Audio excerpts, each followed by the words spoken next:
welcome back to Comtrack, where you'll never have to watch a movie alone again. I'm your host, Tim Leifheit, and returning on the show is my co-host, Hannah.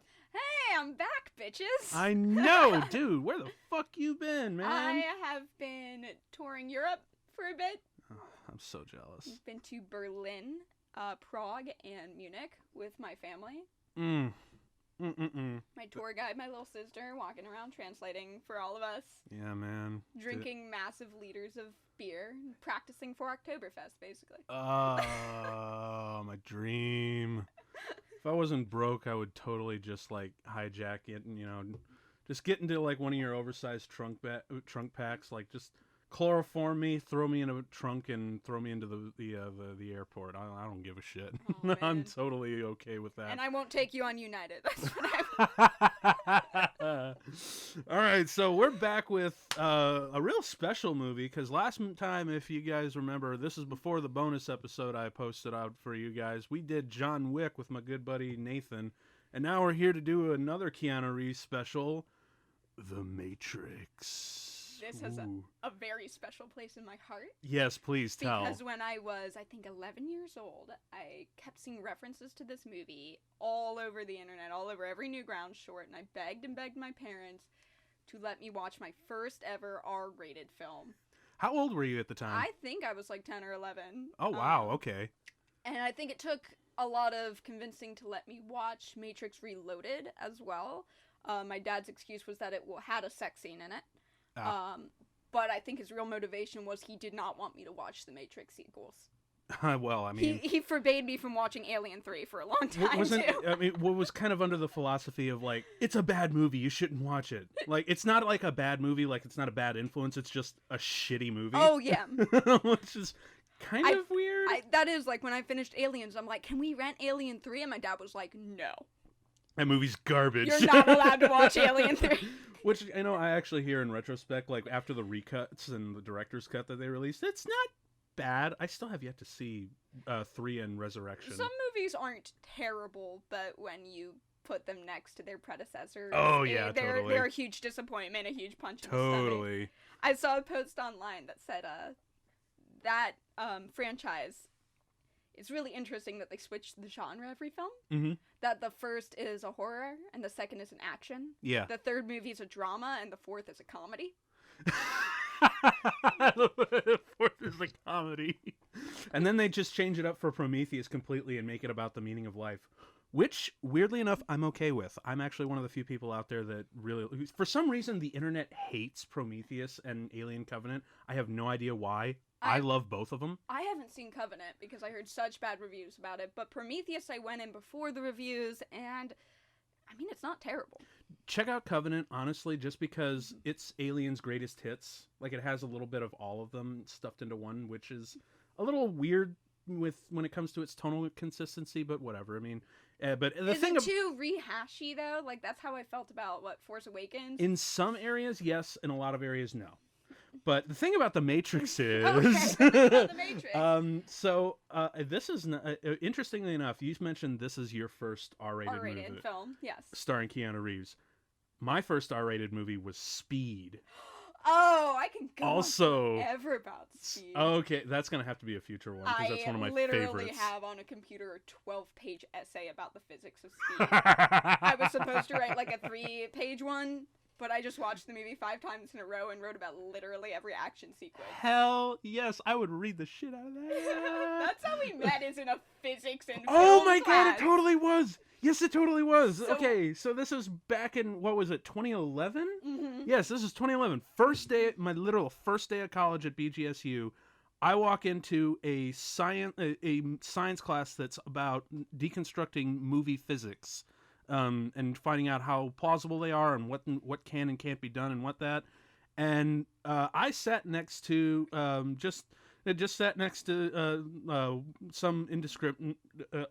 nondescript chick. I'm a nondescript chick. Okay. Well, at the time, I didn't really. Yeah, I quite didn't. I mean, you blended into the crowd. It was college, right? Everyone had their own weird quirk, and then all of a sudden, I think it was my notebook. It was your notebook because you had all the classic rock bands of V for Vendetta, and I was like, Hey, you like the same stuff I do? Yeah, I decorated my notebook with literally a bunch of hand-drawn little logos from bands to superheroes to like comic stuff, whatever, and ever since then we've been friends. Yeah. Dude, yeah, Yeah. and I hope that, and honestly, like, I really hope that keeps going to the grave, man. Yeah. Fist bump. Wonder Twin Punch. Wonder Twin Punch. Wonder Twin powers activate.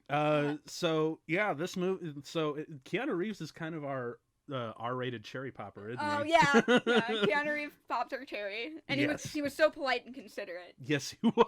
After Keanu Reeves pops your cherry, he makes eggs the next day. See, I feel like he would be more considerate in this movie because he's a lot of a nicer character. In the movie, he was dropping some major F-bombs, and which was kind of a big deal because I saw Speed around the age of like 4. Oh. See, I was familiar with the F-bombs because I think I'd seen Rent a little bit earlier than that, and that was my like big thing. It's like, oh, the soundtrack's just fucking it. This is amazing. Right. Yes. So, okay. So I'm trying to think of the first time I saw The Matrix. I think this was like the early days of the DVD culture. Yeah. And I think it was one of my uncles, this rich uncle from Florida, who's kind of an ass. Go into that stuff. But anyway, he had a bunch of DVDs, and one of them was The Matrix, and I really was like, "What the hell is this cover?" We'll pop it in, and yeah, it's safe to say it kind of blew my. I think I was like 12 or 13 at the time. Oh yeah. And ever since then, I think it immediately made my parents get the DVD so I could watch the behind the scenes and how they did everything, and. Even though they were explaining it now, like looking at that same featurette today, I totally understand all the things that they're saying and then some. But back then, it just went completely over my head because I think they were explaining the whole concept of bullet time, which is a really fun effect. Like, because you have a motion picture camera at the starting point, and then you have still cameras all around, and they run through a simulation so you can pinpoint exactly where you need to put each camera. You know which lens of each camera is supposed to be, and then using a computer sequence, you actually set off the individual cameras in a circular motion, or you could have them shoot at the exact same time, freezing a moment, and then being able to rotate it as the film progresses on screen. So you can either do the frozen effect, or you can do bullet time while the actors are moving. Well, you can also do an event that goes forward, goes one direction as the action moves forward, and as the action moves forward, you can switch directions back the other way. So it's like because of the camera configurations, you can essentially do whatever the hell you want with it. Oh, yeah. Which is really cool. It just makes a spatially sort of thing. And that's the visual effect that made it into the Newgrounds videos that Yep. made me say, I have to watch this. Probably wasn't the first R-rated movie I was exposed to. I'd seen stuff downstairs, but my parents were vigilant about go back up. Because I'd caught, I think, 10 minutes of arachnophobia once. Don't take Adderall and watch Arachnophobia. Don't do it. Oh my god, that's... Don't ever do that. That is a whirlwind of bad ideas. Came into my parents' room at 3 a.m. I was like, Mom, my ceiling is covered in spiders. She was like, no more drugs for you. No more. You were allowed to get C's now, honey. All right, so I think we should start the movie. Okay. Oh, by the way, folks, for future reference, and this goes for any other episode, if you don't want to hear us bullshit about the movie beforehand we started, there's always a sync button in the description below. But now you don't have to worry about that because we are going to start the movie in 3, 2, 1, click. And there's the Warner Brothers logo. Yeah, speaking of the technological dystopia, scammers calling you right now. You know? Oh yeah. But yeah, so we have the Warner Brothers logo in the green. Now, if I remember correctly, the original DVD and possibly the theatrical. Again, I was too young to know, but this is not the original color coding for The Matrix. Oh. Like, it was done in a sort of traditional way. I could be totally wrong about this, but I distinctly remember watching The Matrix on DVD for the first time, that the color hue, the inside of the world, how everything's green, that was not the case. It was like it was monochromatic, but it didn't have that green hue. It didn't appear to me until Reloaded and Revolutions. So I'm thinking that when they did the Blu-ray, they recoded it so it's more to match the sequels. Oh yeah. Yeah, but now I could be wrong. If there's anyone out there listening, feel free to correct me, please. I can remember it being a little more grayscale instead of Yeah. its, you know, That's what I was thinking. It was still trademark green. It was very monochromatic, but it didn't have this. Yeah, you're right. The trademark green. I think they based it entirely, literally, off of this first shot here, where you see the numbers and the coding and whatnot. I also, and it's been 15 years. Oh, I really? also, yeah, can imagine it being more neutral beige gray at the beginning in the real world versus greener and once he finds out he's in the Matrix. Yeah. But... Cause, well, I mean, I know they chose not only the green based on the text thing, but a lot of computer screens, especially in the mid to late 90s. Oh yeah, they had green text. Well, they had not just that, but they also had a green tone to their. I don't know what kind of color thing was going on with their monitors, but apparently it gave everything a green monotone. So it's made to the cinematography is made to look as though you're looking through a computer screen. Ah. Yeah, which I think is kind of cool. And although the cinematography, John Toll is fucking fantastic here because I love the camera angles. Oh yeah. Yeah, I was talking about how in John Wick and Inception that they felt like, shot for shot remakes of anime movies that you've never seen. Like they're totally like Inception is paprika. Well, no, I know we talked about that a lot. But I always felt like it's like a movie that was a shot for shot remake of an anime that was never it never existed. Yeah. This is kind of the same case here where they use a lot of Frank Miller and Japanimation kind of angles and sort of things. Yeah, you can even see with the green text how much of it is Japanese characters. Yes, and then there's opening shots like this right here, not this shot, but this shot. That is straight up anime. Oh, yeah. It's not even funny. It's And like then here it is. Flux. Boom, bullet time. Yes, and they throw that in right in the beginning. Yep. Oh yeah, dude. Like as a matter of fact, this whole opening sequence was the thing that got Warner Brothers off their backs because I think the Wachowskis wanted like $60 million or whatnot, oh, yeah. and they would only give them like $10 million. So they just essentially, I forget it now. There's like a lot of varying stories about it, but essentially they blew their entire budget on just this, focusing on this one sequence. Like all the R&D, all the set Put design, all their chips down right now, and then when they can show them, yep, they cut it. They knew they'd give them more money. They cut it together with some temp audio and threw it together. Threw it to the Warner Brothers execs, and then like give those fuckers more money. Like give them all of the money because we got something cool. Oh, man. And then but you know how they were still cutting a lot of costs though because they shot this movie almost exclusively in Sydney, Australia to avoid cut the cost. Yep. You were talking about anime, and now I feel like I need to rewatch Ghost in the Shell. Mm-hmm. But I need to make you watch Serial Experiments Lane. Oh, really? I have not heard of this. That there's a lot of Matrix influence that comes from that one too. But also these sets, even to further cut the cost, a lot of these sets were reused from the movie Donnie Darko. Oh, for real? Yeah, they literally just scavenged a whole bunch of the sets and reused it on here. Although I really like the signage that they used throughout the movie. Oh yeah, it's very scarce neon. Yeah. Like it's not that like. But it's very run down. Yeah.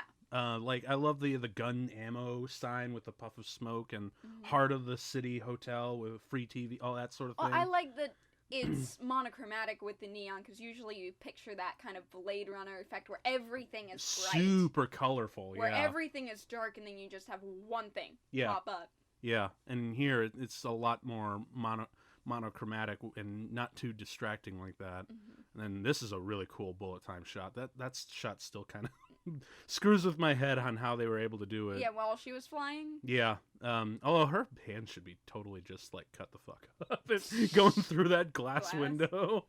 But I don't know. Maybe it's like car window glass doesn't maybe. hurt you. Yeah. Well, she's superpowered. I guess she's it counts. superpowered.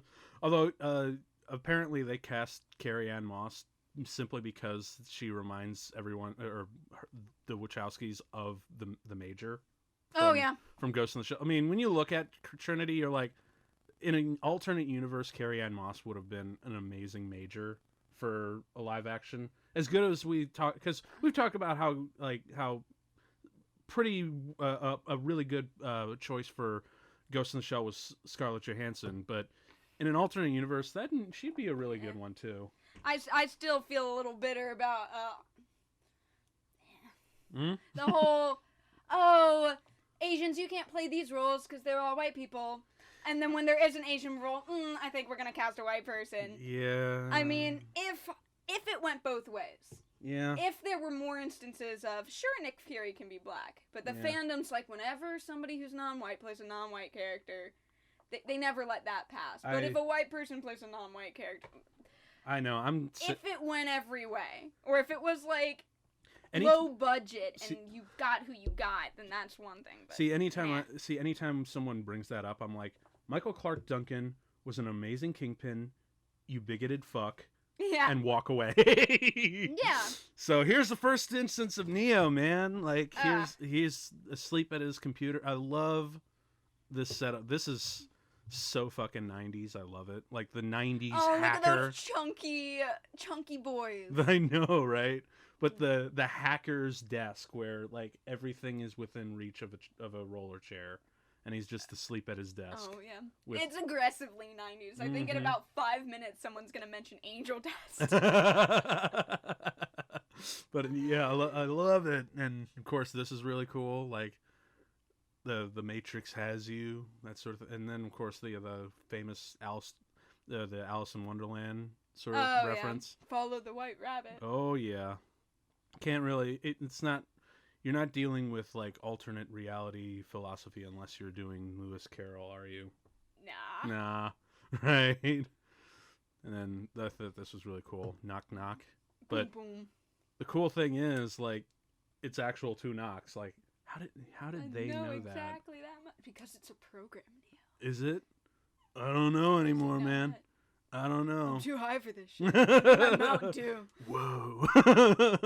Room 101. Too. Oh yes, that's another thing I totally noticed. Room 101. And then there's like another, like here's where things get really heady with the philosophy dumps. Like oh yeah. There's a moment coming up where he opens the hollowed out book. Like the Wachowskis apparently had everyone read this, and it's even on nihilism. John, is this fucking Rick and Morty? The IQ level is too high for me. And then of course this line like right here: genius. "You're my own personal Jesus Christ, man!" Like wow, really just. Here's where hamming it in there.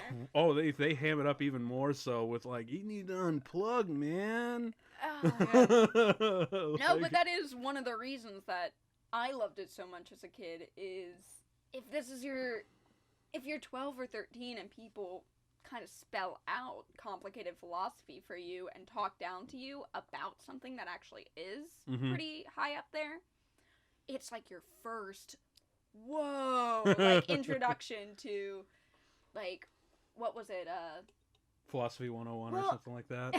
In Room 101. Trying to think of like fatalism or anti-fatalism, I think is a big are things set in stone and what controls what, and are you in control of your own destiny, and what is reality, you know? Yep. If the movie talks down to you just a little, it can get those kids who are first getting interested in those concepts to really latch onto it. Yeah, V for Vendetta is an also big one of those. Contributor to that. Did that hit you really hard in high school? No, I didn't see V for Vendetta until I was 18. Oh, right on. Yeah, so while I thought it was really cool, I did not buy my Guy Fawkes mask and bring it to school and talk about how everyone was sheep. Oh my god. I was too old for that at that point. And this club here, I man. love it. It's also so aggressively 90s. It's I mean, it's not just like the TVs up there and whatnot, but yeah, this is kind of, I think, their first instance where, you know, the Wachowskis kind of flex their bondage fetish. Oh yeah. Oh yeah, because you see it a lot more. I'll see it a lot more in the sequels, man. Like, this is just like a little tease for what they had in, like, what was it, the beginning of Revolutions? Oh yeah, with the Marilyn Manson playing in the beginning as everybody just fucked. Jesus. Like, it was like almost a straight up orgy at that point. Here, at least it's like, you know, I used to go to like a goth nation or like a goth night club like every Wednesday back in college, and it's vaguely like this, slightly more aggressive and more stinky of cigarettes, but whatever. But yeah, I love the interaction here with Carrie Ann and Keanu. Actually, I believe this was supposed to be Carrie Ann's like audition tape. Ooh. Like she auditioned with this scene, and that's what got her the part, Oh, yeah. which is kind of cool. But this is the bit where Neo's finally getting hints that this world may not be real. Is this world real?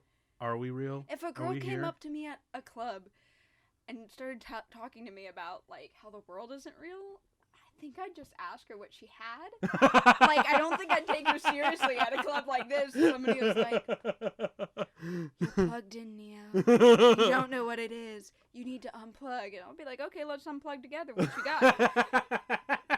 Especially if she looks like Trinity. Oh, dude, if she's dressed like that, it's like the lesbian icon that outfit is, like, that look. Oh yeah.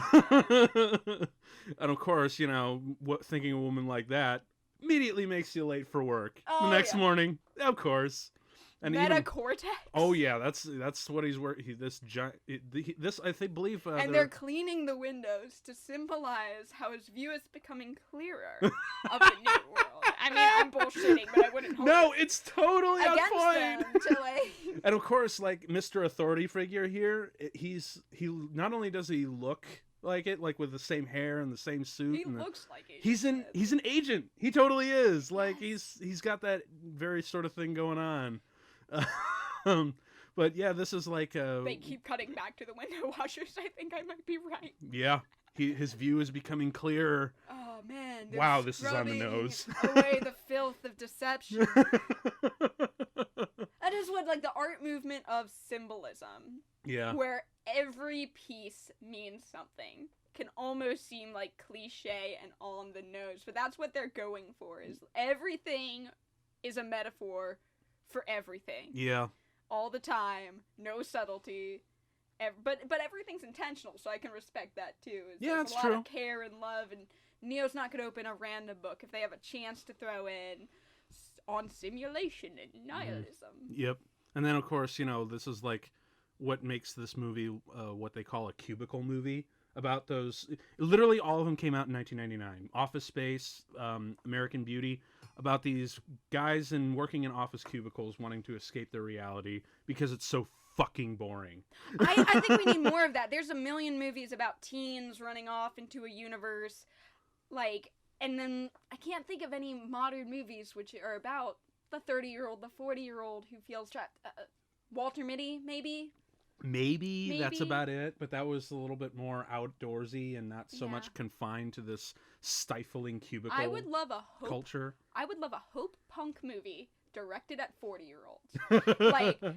like Harry Potter or like, I don't know, Gregor the Overlander, like or whatever, Never-Ending Story where you fall into a fantasy world and go on an adventure and you come back inspired, but it's like some 40-year-old balding guy who hates his job and he just rescues a princess or something. That would be adorable. I'd watch the shit out of that. That'd be great. We all hate our job. Oh, we missed this one great line where he's like, "Oh shit," and Morphine's like, "Yes." It's one of my favorite deliveries from Lawrence Fishburne in this movie.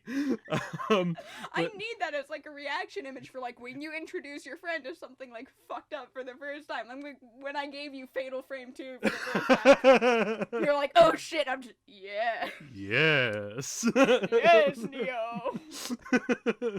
But yeah, dude. Like, okay. So, now I'm trying to think. Oh yeah, the phone. The phone is something I wanted to talk about. Oh yeah. This fucking phone I want so badly because the way it flips out like a gun, like it just flicks out like, and you have to shove it back in like a gun magazine. I've wanted this phone ever since I watched it. That is kind of a cool. Yeah, dude. Like, and then they did it again for Reloaded and Revolutions, and literally, like, I think it was like 2004, a year after it came out. I was like on my Christmas list. I want that phone. They wanted to give me a cell phone. Like, my parents were like, maybe you should have a cell phone. I'm like, so long as it's the one from the Matrix.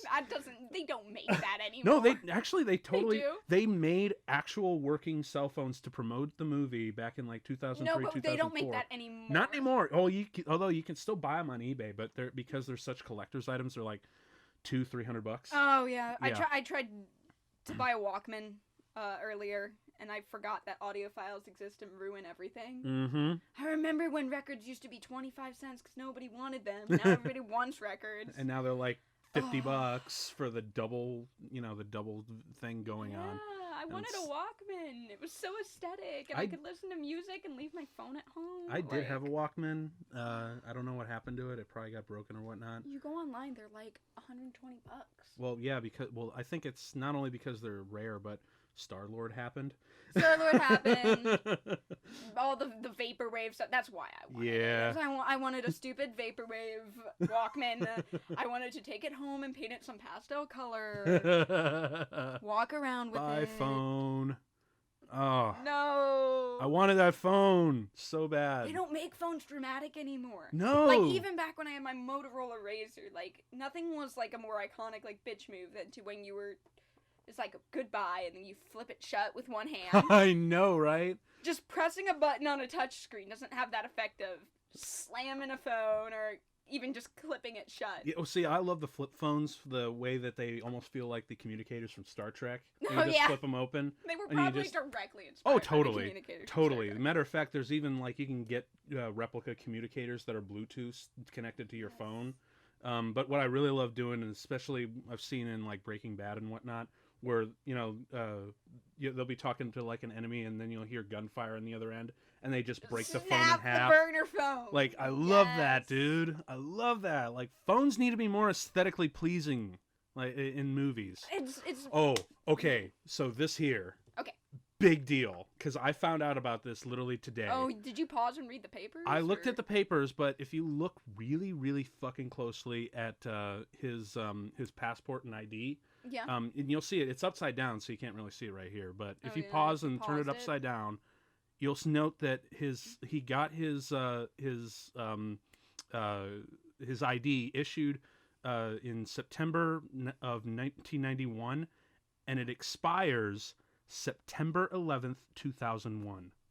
That's weird. That is super fucking weird. It's weird. I mean, it lines up, but gosh. Like, it's I believe the date. Yeah, the date, that was the shot right there. Yeah. But the date it was issued was September 12th, 1991, and it expires September 11th So of 2001. Agent Smith did 9/11? Maybe. Illuminati confirmed, I guess. Well, actually, you know what? It probably wasn't Agent Smith, because as you saw, when we zoomed into this scene, it was, as we didn't know it at the time, but that's totally the architect's wall of TVs. Architected 9/11. The architect of 9/11. Oh my god. Woo! How can jet fuel melt steel beams unless you change the coating? Everybody. Oh my god. That's just a really crazy thing, a coincidence. I did not know that until like 2 hours before. Oh yeah. Which is nuts. 9/11 is just a weird number. Yeah. Like, those are the two, when I check my phone at night, which is like, I usually check between like 9 and 9:30 when I'm starting to get tired. Mm-hmm. When it's 9/11, I remember that it's 9/11, and that haunts me for the rest of the night. Oh. Even if it's like a 1 in 30 chance, it's like, yep. Oh man. There we go. That's crazy. Yeah. But yeah, this interrogation scene's really cool. I do like the white interior as opposed to, like, other, because I was gonna say, like, he's wearing all white here, where in his hacker room and when he's Neo, his wardrobe's predominantly black. Yeah, that's actually. So oh, there yeah. could be a loss of innocence type thought going into the wardrobe, or. Well, I do know that Keanu's wardrobe, before he gets unplugged, is. I love that. I give you the finger, and you give me my fucking phone call, bitch. Oh yeah, no, but, I thought that was so badass. I may or may not have I'd seen the finger before, but this solidified it as like a badass. Like, at that point, it had power. Because I could use this to win arguments now. It's like you don't argue with them. You deadpan look them in the eye and then just finger them. Boom. Boom. Don't finger them. No. I mean, that is a good way to end an argument, but not what I was saying. But anyway, yeah, Okay. his wardrobe, they made him wear like significantly tighter clothing, so he felt constrained. But yeah, this I thought was fucking crazy. The whole mouth thing, like, that's. Oh, it's so trippy. Right? Like, and I love how they actually put makeup to cover up his mouth and that sort of thing for this bit right here. It's just like so messed up. Yeah, this really is like something out of a bad dream, which it is. Being held down by 3 strong men. Although I thought this effect was really cool, the bug. Oh yeah. Apparently that's not entirely CG though. Like they have like an actual prop and they enhance it. Like obviously this stuff is, but when it actually goes into his belly button like it's about to, there's an actual like prop that you'll see like when it moves around. So this is CG. A little no, that's like a prop with CG enhancements. Okay. And then that was an actual prosthetic, and then it goes straight in, which is really cool. Right? Yeah. It's the James Cameron method of using multiple different mediums of special effects to hide the one effect. Oh yeah, no, that's always good to do with CG. If you go full CG, then it doesn't look real. It can look real now, but it'll get dated really fast as our eyes get better with better CG. Especially in '99. You put a 5-year lifespan on it. Yeah. If you do full CG. Mm-hmm. And even if it's good, like at best, it's gonna be like 10 years anyway. Yeah. So. Because we're just improving so much. Oh yeah. Oh yeah. So now we get the phone call from the man, the myth, Lawrence Fishburne. Hello. Oh God. This guy has such presence. He's actually the only one who just like read the script, totally got it, and signed on. Like the others were like, "What does this mean?" And Lawrence Fishburne's like, "I know what it means." They actually had to give him that book. Oh God, I forget what it was. Simuli or something. I forget what it was. The one that he opened. Yes. That he had stuff in. But they had the Wachowskis had them all the actors read it. Like that was an essential reading for the script. Totally went over almost everyone except for Lawrence Fishburne. Oh, yeah. I know. He was like the one who's like, I don't know if anyone's going to make this movie because it's so smart. Which, in retrospect, it's not that smart. For the time, it totally was, I think. Yeah. For the time, yeah. But, I don't know. I think it deals with high-level philosophy, but, like, the movie itself doesn't have like that subtlety and nuance to say that. I guess you'd have to question like how good of an adaptation it is of the philosophy, or just I found this cool philosophical principle and I want to incorporate it into my movie. But it succeeds at introducing these sorts of obscure philosophies to like your average Joe viewer and having them think about that for the first time. It's a good stepping stone. It's a really good first stepping stone towards these things. Like, totally when you agree. first hear like there are multiple dimensions, there could be another you in another world, that if you had made this choice, it sends your mind into like a spiral of or in this case it's like this reality just isn't completely real. It's all just one big simulation, which begs the question of what is virtual reality, but just the actual reality to a computer, because to a computer all reality is virtual. Oh yeah. Which that. I mean, this world can't be a simulation, because like if you think of how like a physicist would do things like rounding things off, we'd have silly things like there'd be a limit on how fast we can go, or 0 would be an absolute number, or wait a minute. See, I mentioned this on the Inception thing. We were talking about like some of our worst nightmares and dreams and whatnot. One of them, I swear to God, it was the most realistic dream I've ever had in my life, and I still remember it to this day. Yeah. I woke up from the Matrix, but it's not like the movies. It's yeah. totally different. And for listeners out there, if you want to hear that full story, go ahead and check out the Inception commentary. You'll hear about that in full in there. But there was a time where I totally just felt like I woke up from the Matrix. Like I was in pain and there were things going into me, and I actually passed out from the pain and went back to that reality. Like normally that's the point where you just wake up, right? But it kept going, and it wasn't until I felt myself be reinserted that I woke up in my bed in a cold sweat. Oh. Yeah, man. So maybe it's wrong, but maybe it's a simulation. You guys should do better on the simulation, though. Like, there's a good amount of stress that a person should have. that just, keeps them interested and keeps them from questioning too much, but I think you guys haven't distributed it right.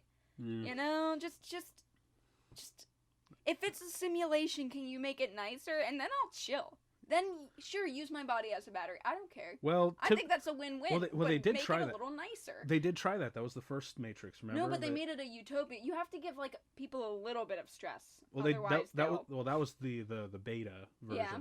Yeah. And then there's this version. The Matrix, timeline, especially after the No, I'm talking about our life right now. Oh, okay. Is that they should give us a more appropriate level of stress. Oh, right. Humans are broken. You do too much, you get anxiety. You don't do enough, you get depression.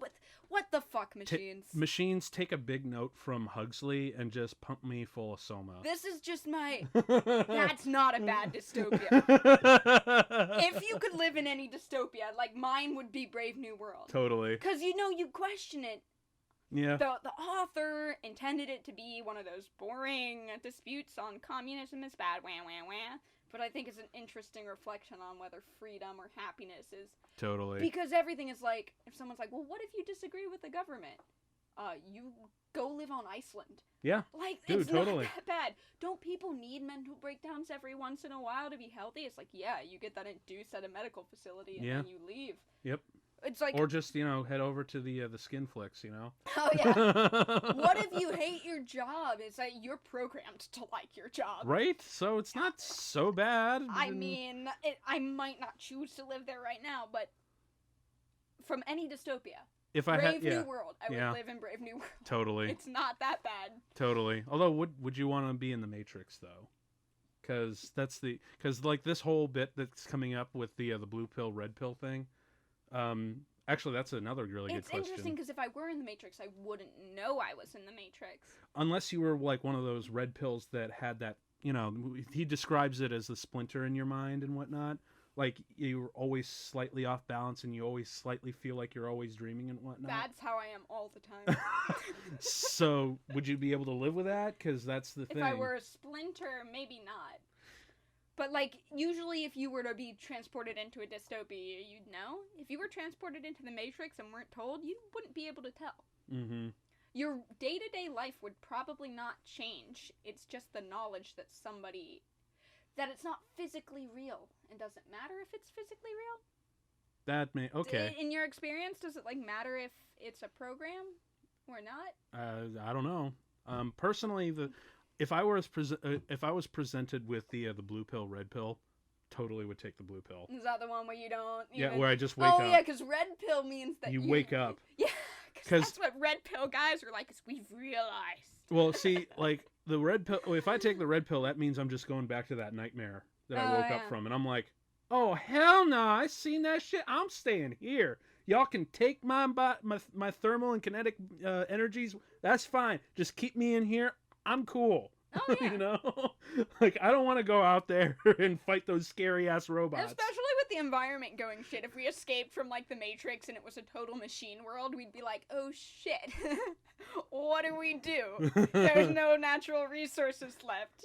Hey, machines, can you just take us back and just reprogram, it's reboot a very it. green way to provide for humans. It's just chug things into us, chug us out, and give us a fulfilling life. There you go. I feel like all the people in the Matrix have sentience, right? Well, see, the thing is, all the humans in the Matrix, 99% of them totally accept the reality.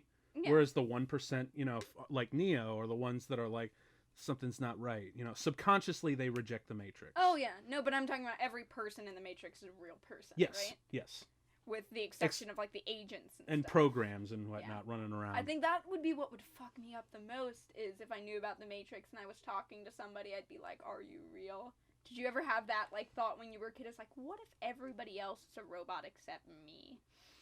Man, see, this is the time of what if I'm the only real person in the world and everything else is just NPCs? That will, if it was, well, that would suck. Yeah, it would. It would be very lonely, wouldn't it? And none of your relationships would be fulfilling if you got married and settled down, and you always had that doubt: is this just an agent to placate me? Is this a program? Am I in the Truman Show? Yeah, that's another thing. Show. Truman Show is fucking great, and as a matter of fact, That movie had so many wonderful philosophies that I think even do better than this movie. Oh yeah. It actually spawned a mental illness called the Truman Syndrome. Oh, where you think you're being watched, or you think that people are interfering with your life? In both ways. Mm-hmm. Yeah, it's like a combination of things. Because with the Matrix, at least I'd know that we're all in this fake reality together, and our actions affect the fake reality and each other, and we're real people here together. Truman Show would be way worse for me. Yeah. To know that not just the physical stuff of the world is fake, but the emotional stuff of the world is fake. Yeah, break my heart. See, it's the emotional stuff that's really heartbreaking. But since everyone is not in the know, it's a little bit better because at least you're not alone in that sense. Yeah. It's the red pills who are alone because they're the ones who feel disconnected and subconsciously. And you can't tell your friends. They think you are a freakazoid. Yeah, pretty much. Yeah. This I thought was really cool. The mirror. Yeah, which is, and doesn't it crawl up his hands? And... Yes, that's a really cool effect. That's a really cool effect with the what was it? It's quite literally into the looking glass, which I fucking love. And, the sensation... In Soviet Matrix, looking glass goes into you. Wait, so does he turn into Silver Surfer? Oh my god, actually, so as you know, Marvel's like talking about getting Keanu Reeves in the MCU. A lot of talk. I would love to see Keanu as Silver Surfer. I'd watch that. Although, coincidentally enough, do you know who is Silver Surfer in the Fantastic Four sequel from way back? No, because I didn't watch Fantastic Four. It was voiced by Lawrence Fishburne. Hey! And here he is, man, waking up in the pod. Oh, God, that is so cool. Like, I don't even know what kind of gelatin stuff that they were doing there, but, man, that production design is A+. You know? Yeah. Dude, yeah. That whole sensation of, like, the tube pulling out. Yeah, I experienced that in my dream, too. Oh, like, yeah. That was... And the womb imagery. Yeah, the womb imagery and the plugs. Love the prosthetic design in there and how they were able to put it with wet, that kind of a wet set sort of look to it. Oh, it's always harder to do when you're in water. Yeah, and plus Keanu Reeves, like, fully committed as always. He shaved his entire body just for this scene. Like, this was like one of the last scenes that they did. So it's crazy. And then you see that he is not the only one. This revelation, like, I love how even his pupils seem fully dilated. Like, when he just looks out and sees the power plant. That's some fucked up stuff right there. Isn't it the only way to keep people alive, though? Weren't the people, like, this is animatrix stuff that I don't remember, but, like, weren't the people trying to destroy the machines, and instead of killing us all, they were like, you can be batteries? Well, no, see, the thing was, because we blotched out the sky in the real world. Yeah. Like, from what I've read from the stuff, it's like a nanite-based thing. Oh, like, they were supposed, like, the machines were overrunning Africa and Eurasia. Mm-hmm. And to the point where they're like, we can't win, so we're just going to block out the sky because the machine war is, or the war machine is mostly solar powered. Mm-hmm. And then, like, they put it out over the territories that they had already captured, but the nanites spread uncontrollably and blotched out the entire planet. I think that's what we've learned is that anything battle related, don't give AI to. Yeah, no. AI is for marketing algorithms. AI is not for search engines. Nothing that has missiles should ever have AI. Yeah. No kidding. Like, holy shit. I still, like, get extremely disturbed from the Second Renaissance, Part 1 and 2, from the Animatrix, because it's not just the imagery that it evokes and how it takes, like, classic, still images from history, especially, like, 20th century history, and uses it in a much more violent and vicious way. But it's just the idea that, man, that people are capable of doing things, not just to each other, but to their own creations. Have you ever read, I Have No Mouth, But I Must Scream? No.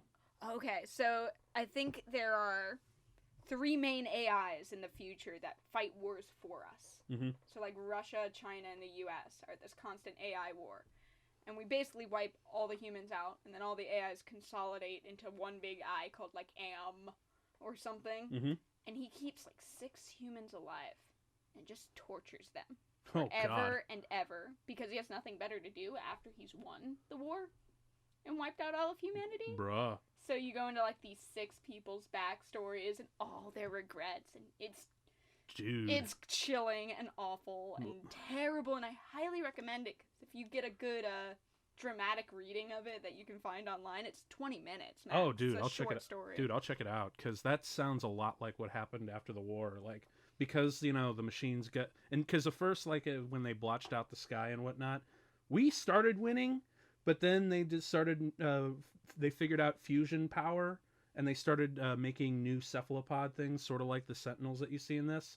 And they also captured human POWs and used their thermal and kinetic as like a sort of revenge fuel. Yeah. And then they decided once they won, they're just gonna we're just gonna do that because you get the vibe that it's just for entertainment. Because if you think about it, like, if humans were trying to destroy machines that had artificial intelligence, their main protocol would be to defend themselves against the humans by annihilating all the humans.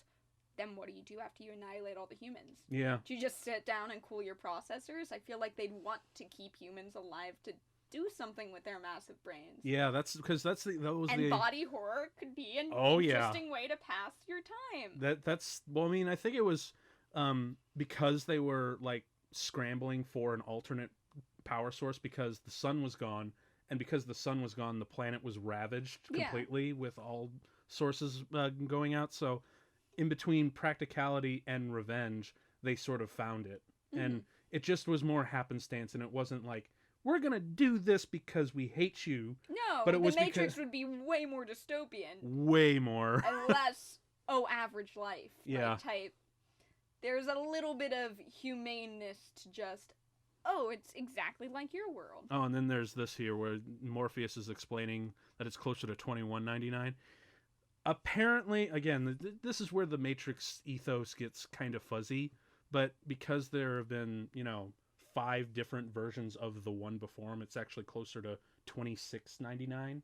Well, Morpheus can't tell the whole Oh, past. yeah, he doesn't. It's what he knows. Literally, no one knows. Oh, yeah, dude, no one knows that. No one knows that. And apparently, there's also stuff like on the wikis and wherever that the first machine war, before the machines completely took over, it was like in the 22nd century, not the 21st.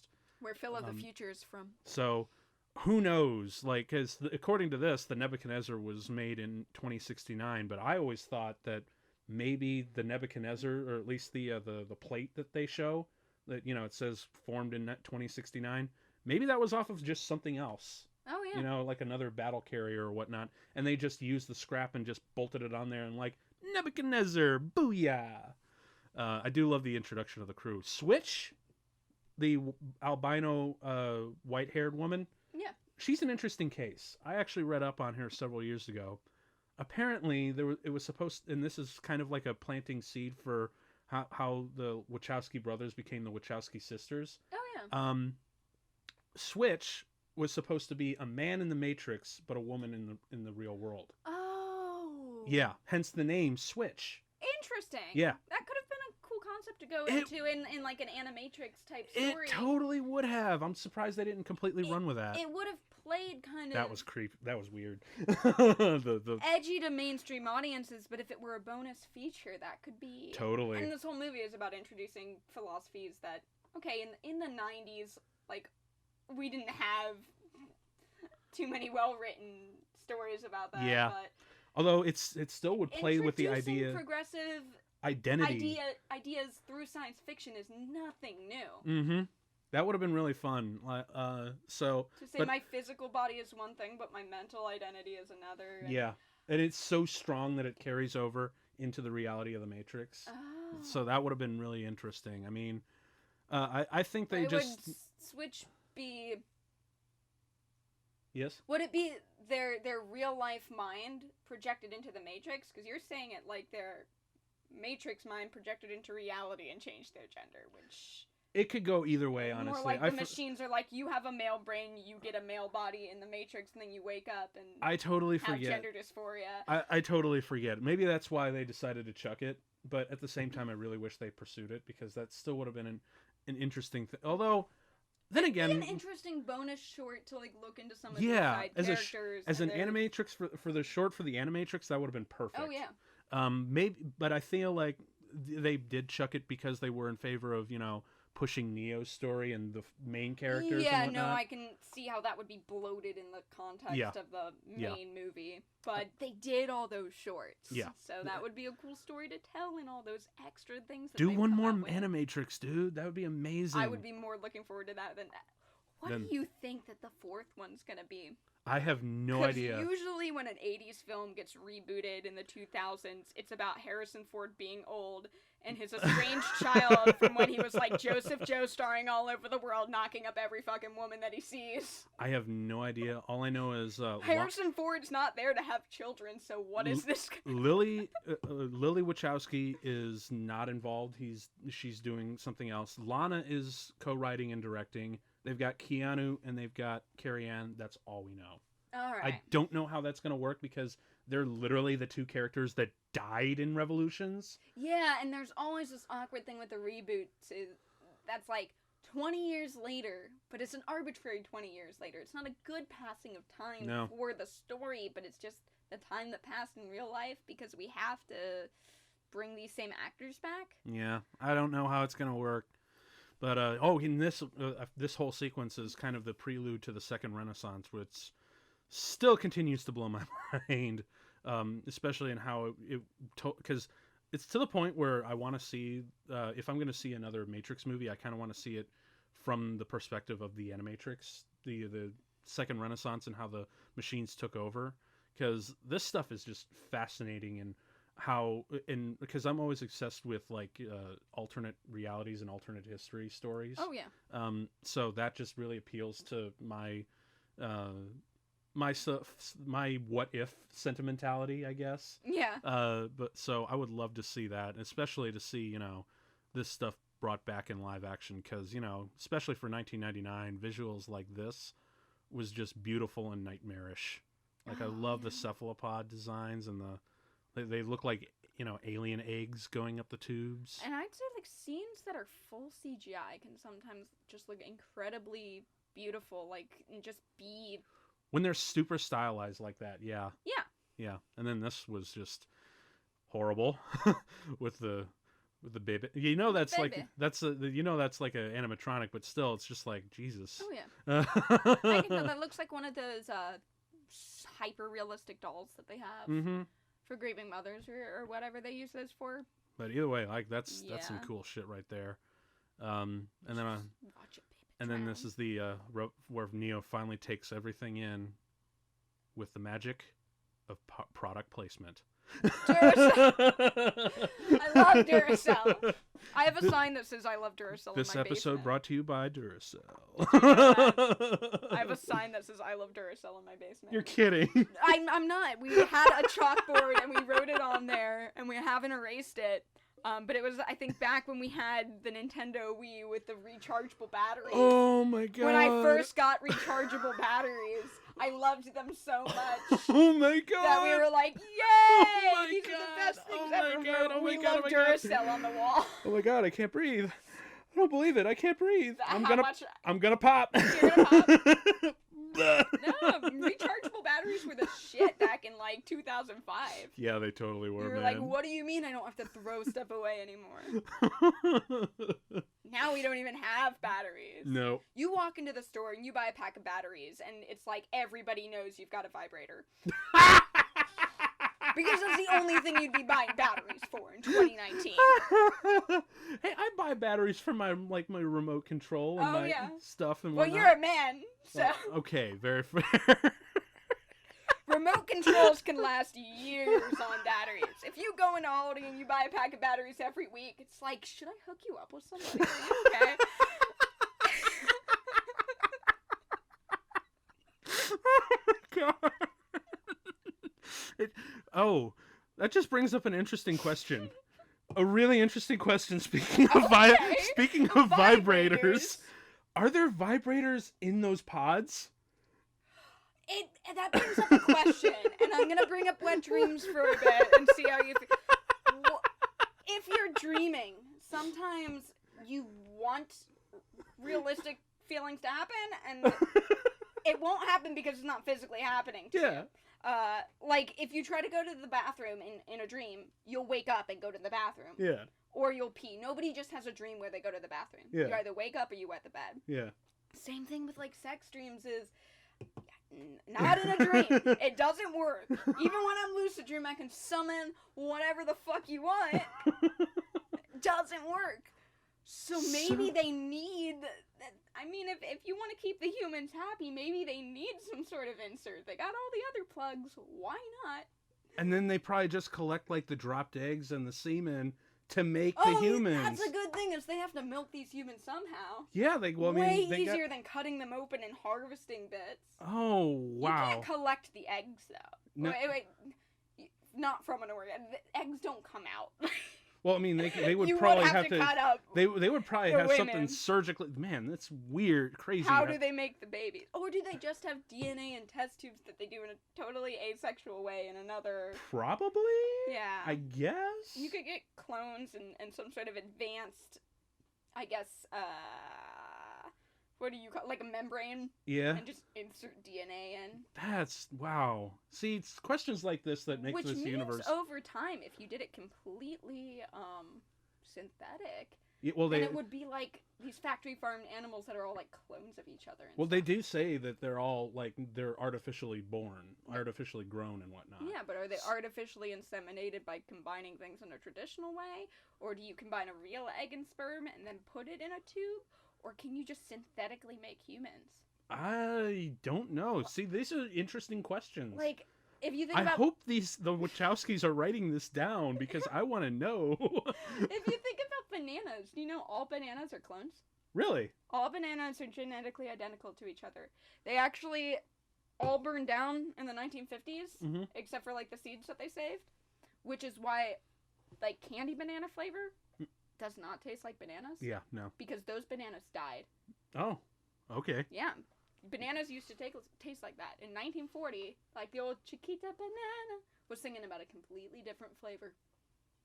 Fascinating. They're all clones now. Wow. And if a virus affects a crop of bananas down in South America, yeah, the whole field dies.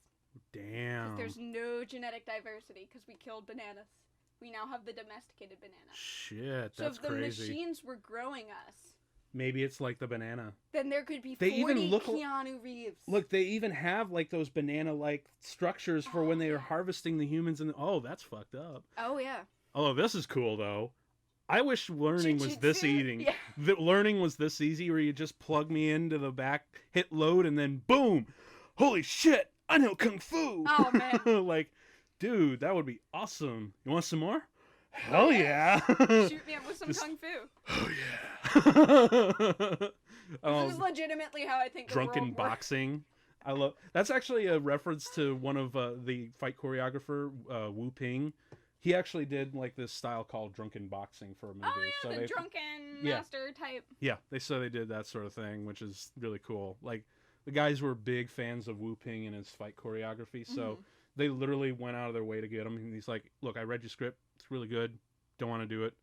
And then they're like, "Come on!" And they're like, "All right, I'll do it for like." He named a number that they thought was going to be way too high, and they're like, "Sure, you're in." Yeah. So like, we'll show that Trinity scene. They'll give us a shit ton of money. No so worries. Wu Ping and his Wire team were like really really were coerced, and they did all the stuff in here, and it was awesome. And speaking of which, we're about to see some like real heady martial arts here for the training program, where these guys trained for like 6 months straight before this movie. Oh yeah. And Keanu Reeves was a real trooper because he actually screwed up his spine, and he had some neck surgery. So if you see him training back in like 97, 98 for this movie, he's wearing a neck brace. Oh wow. Because he had neck surgery and everything. So he kept training on. He kept training straight through it, man. Like Keanu Reeves is not really the greatest actor in the world, but the dude is one hell of a performer.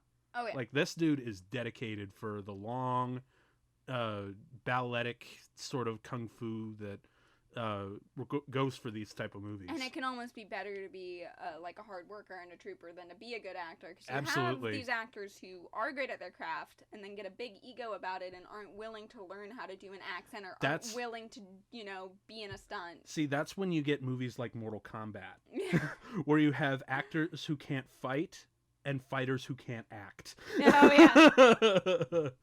Oh man, and then I love the dojo set. Like, I think this is like one of the first things that they did for this sort of thing. Although for some of these shots, like Keanu's stunt guy, he wound up going to direct Keanu in John Wick. Oh, John Wick, yeah, dude. That was a stunt double in this scene. Yeah, the John Wick's writer was Keanu Reeves' stunt double for this movie, and for all the other movies too. It was fucking cool. And even you can see, like, even though there are some scenes with the stunt double, there's a couple. You learn enough of your craft so that your face is on screen. Yeah, for as much as possible, especially for these long takes, because as you see, these guys are shooting wide angle long shots. Like, they're not doing a whole lot of quick cuts. They're really trying to show the action. This is really cool. Just the gong as he does the big flip. And even so, Morpheus is just like, bitch. I forgot the gong was there. 'Cause we watch these on mute. Yeah, we do. So that it doesn't interfere with our talking. That, and so Warner Brothers isn't like, give us money. Yeah, which is a fucking shame because the soundtrack is awesome. Amazing. And I also love the way they... I had the CD from Reloaded from the library. I listen to that all the time. Oh, dude. Like Mona Lisa Overdrive. Is that the one with the twins fighting them on the... the freeway? That song was my jam. Okay, I played that when I was really late for work, and I had to get to my work in under 10 minutes. You shouldn't speed. Don't speed, kids. No, don't. Unless you're on a bus, and there's a bomb. And there's a bomb, and there's Sandra Bullock. If you find yourself on a bus with Sandra Bullock with a bomb, then by all means, speed. Because Keanu Reeves is bound to be showing up any second. Also, it doesn't matter how big your bus is. As long as there's a ramp, you can make a jump. If there's no ramp, you're don't try fucked. it. But if there's a ramp, don't be held back by the sides. Yeah. Some guy dropped a feather off the Tower of Pisa to prove this 500 years ago or something. That's my physics lesson. Although, fuck physics in this world right here, because this is where we go crazy. I think the rules with the wire foo. Oh, yeah. Yeah, the wire foo is fucking cool. And then I love this effect coming up, like where he goes, come on, stop trying to hit me and hit me. Where it goes like this, boom, boom, boom, boom, boom. And I love that little insert with mouse. I love him, he's so cute. And then with the craze, I love the effects with the multiple things. Like, that's so Japanimation. Oh, yeah. You know? Like, it's so what you'd see in a comic book still. Yes. Or even like when you're drawing animation to make things look faster and more kinetic and that sort of thing. Have you looked at have you paused really good animated films in the middle of them? They have like these stills that look really bad, but when you play them, it's such a smooth transition. Yeah, I mean, like even Chuck Jones doing that in his Roadrunner cartoons, he'll have these in between frames where the characters are in these weird stretch or flow kind of movements. Yeah, they're stretched, or they have like three eyes in it. To better transfer in between frames, so your eyes register it better as fluid movement. That is the number one thing I hate about sometimes when I watch anime. Yeah. Is there's a whoa.give. Hey, they're very focused on making each frame pretty, and they're very focused on making the drawing look good, that they forget about the animation. Sometimes you can watch it and be like, this is beautifully animated, and then go, wait, nobody's moved in 2 minutes. It's not beautifully animated, it's beautifully drawn, which... Yeah. Animated is beautifully moving an object. Beautifully drawn is making a beautiful background. If you watch, I think, Yu-Gi-Oh! There's a scene where they have like a card that turns the monsters into American-style cartoons. Oh? And the American-style cartoon's advantage is that it can move faster. Ah, yeah. Because their stuff kind of... They actually, it's pretty, but it's static. they draw. What was it? I think they draw like what 18 frames a second for American, where it's like in Japan it's like 13, 12. Oh, sometimes they just have one image that they scroll through. Oh, Like sometimes when somebody's looking intense at somebody, they have like one image where the camera just moves and it tricks you into thinking it's animated. yeah, where they just have like a long backdrop that they just pan with. Over. Yeah. That's really cool. And then of course this whole idea, like your mind makes it real when he pulls out blood. If you die in the Matrix, you die in real life. Which still doesn't quite make sense to me, but it's psychosomatic. People can like believe that they're in pain through insanity and feel that pain in real life. I don't think it would make you physically bleed, but it could put your brain under a shock where if you believe your body's dead, your brain will shut down. Yeah, see, it's the bleeding that doesn't. Because like when you see future like characters, like they get shot up, automatically they start convulsing and then blood just spurts out of their mouth and whatnot. I'm like, how does that work? It would be a secondary reaction, like if you got shot, then your body would start, like your heart would start palpitating really, really fast, and it would send all of the blood and the platelets to like the middle of your body, and your hands would go numb, like you're dying of blood loss in real life, because your body really does think all the blood needs to keep going there. Yeah, see, that I can get by. It's just it's a real principle. They just stretched it too far. Yeah, but then again, I guess it works better to communicate with the audience and whatnot. Yeah. This scene is fucking cool. Okay, I gotta stop because this Matrix is a system. The all the extras you see, they're all identical twins. Oh! They're all identical twins, so you further get this sort of sense of deja vu. Oh. So, like, if you look at some of the extras, you'll see they pop up again, or there's two next to each other that looks really similar. That's because they're all to go beyond twins. Just having repeating outfits. Yeah, they're all identical, which is subliminal stuff, right? And that's where things just get really nuts. And then, of course, the woman in the red dress. Oh boy! And if you thought she was hot, then look again. Oh shit! I think that this scene would have been made about 12 times better if Agent Smith was still wearing the red dress. I want to see Hugo Weaving in that dress. Red lipstick and all. Red lipstick and all. He can pull it off. And instead of I've seen him as an elf. He can pull off femme clothing. Absolutely. And hey, he wore red really well as Red Skull. Oh, right. Oh my god. That look. Yeah, man. Like swap out his giant Desert Eagle agent pistol with like a snub nose. Or like one of the little like lipstick guns yes. from like Totally Spies or something. Yes. Absolutely. Oh yes. Oh, and then of course I want to see Agent Smith. And of course, Morpheus. I like that the gun is in front of his head in one eye, and not in front of his head in the other. Dude, the way like his death is uncertain. Yes, but dude, the way they frame Morpheus's like mirror glasses is always amazing. Like my favorite, of course, was the blue pill and red pill, one pill on one eye, one pill on the other. Oh yeah. Like, dude, anytime, I don't know how they were able to do it. Using that almost as like a comic book panel device. Absolutely. Like that's really Frank Miller. Style kind of framing and whatnot. Mm-hmm. But what I really love but you know what makes it even more surreal and much more frustrating in real life? What? The fact that his glasses don't have arms on the side. They just kind of suspend there, and you're like, whenever you try to cosplay him, you feel like you need to have spirit gum so it doesn't fall off your face, because I've done that before. I've tried putting it on there and trying to balance it, and then immediately it just falls off, and I'm like, fuck! Oh, man.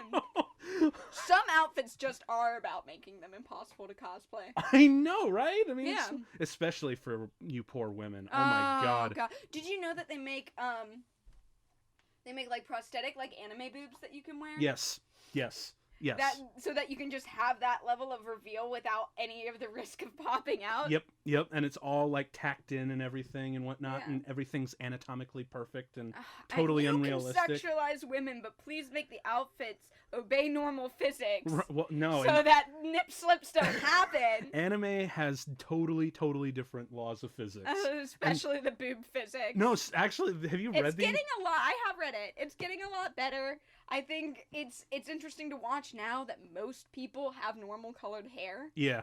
there'll be like one person in each modern series who has pink hair, and it's like, okay. Yeah, that's Okay. that's very true. But yeah, it still gets kind of crazy. Oh yeah.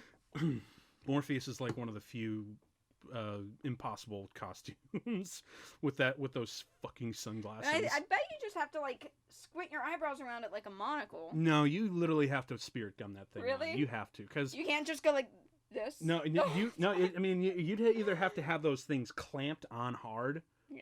and which would be really painful over time. Oh yeah. Or you have to spirit. Wear that a whole day. Yeah, or you have to spirit gum it, because otherwise, just and even if you could wear it a whole day, you'd probably have to get totally like a sizing on it. You'd have to. This is another thing that I always question, because I'm really fascinated with the Matrix timeline, the sewers that they go through. Like, obviously, throughout the war and whatnot, obviously humanity would be going underground and trying to hide from the machines and whatnot. Yeah. But I want to know how the hell they were able to build all of this, and also Zion, because I know for a fact that Zion was incomplete by the time they took over everything, and they only released the people who subconsciously rejected the Matrix to Zion to have a perceived resistance grow until, and like recruit people from the Matrix who also subconsciously rejected it until the Matrix was at 100% level working capacity, and then they would just wipe out Zion and start the process all over again. That's what you do with the resistance, is you'd want to not try to completely destroy them, but to like move them somewhere else. Like I would give them the illusion of choice. I'd almost give them a simulation. That's totally what they do. Of fighting the Matrix. Oh, so it's like a simulation inside of a simulation. Oh, that's some Rick. That's some Rick and Morty shit. That's some Rick and Morty shit. But that's right what there. I would do if I had rebellious humans. I wouldn't try to wipe them all out, because there's always going to be rebellious humans. I was talking about in Brave New World how they just ship you to Iceland. They don't try to kill you. Yeah. Until you're 45 and can't work. Yeah. That's a thing in Brave New World. But free drugs. Yeah. But no, I would give them a simulation where you feel like something's not quite right.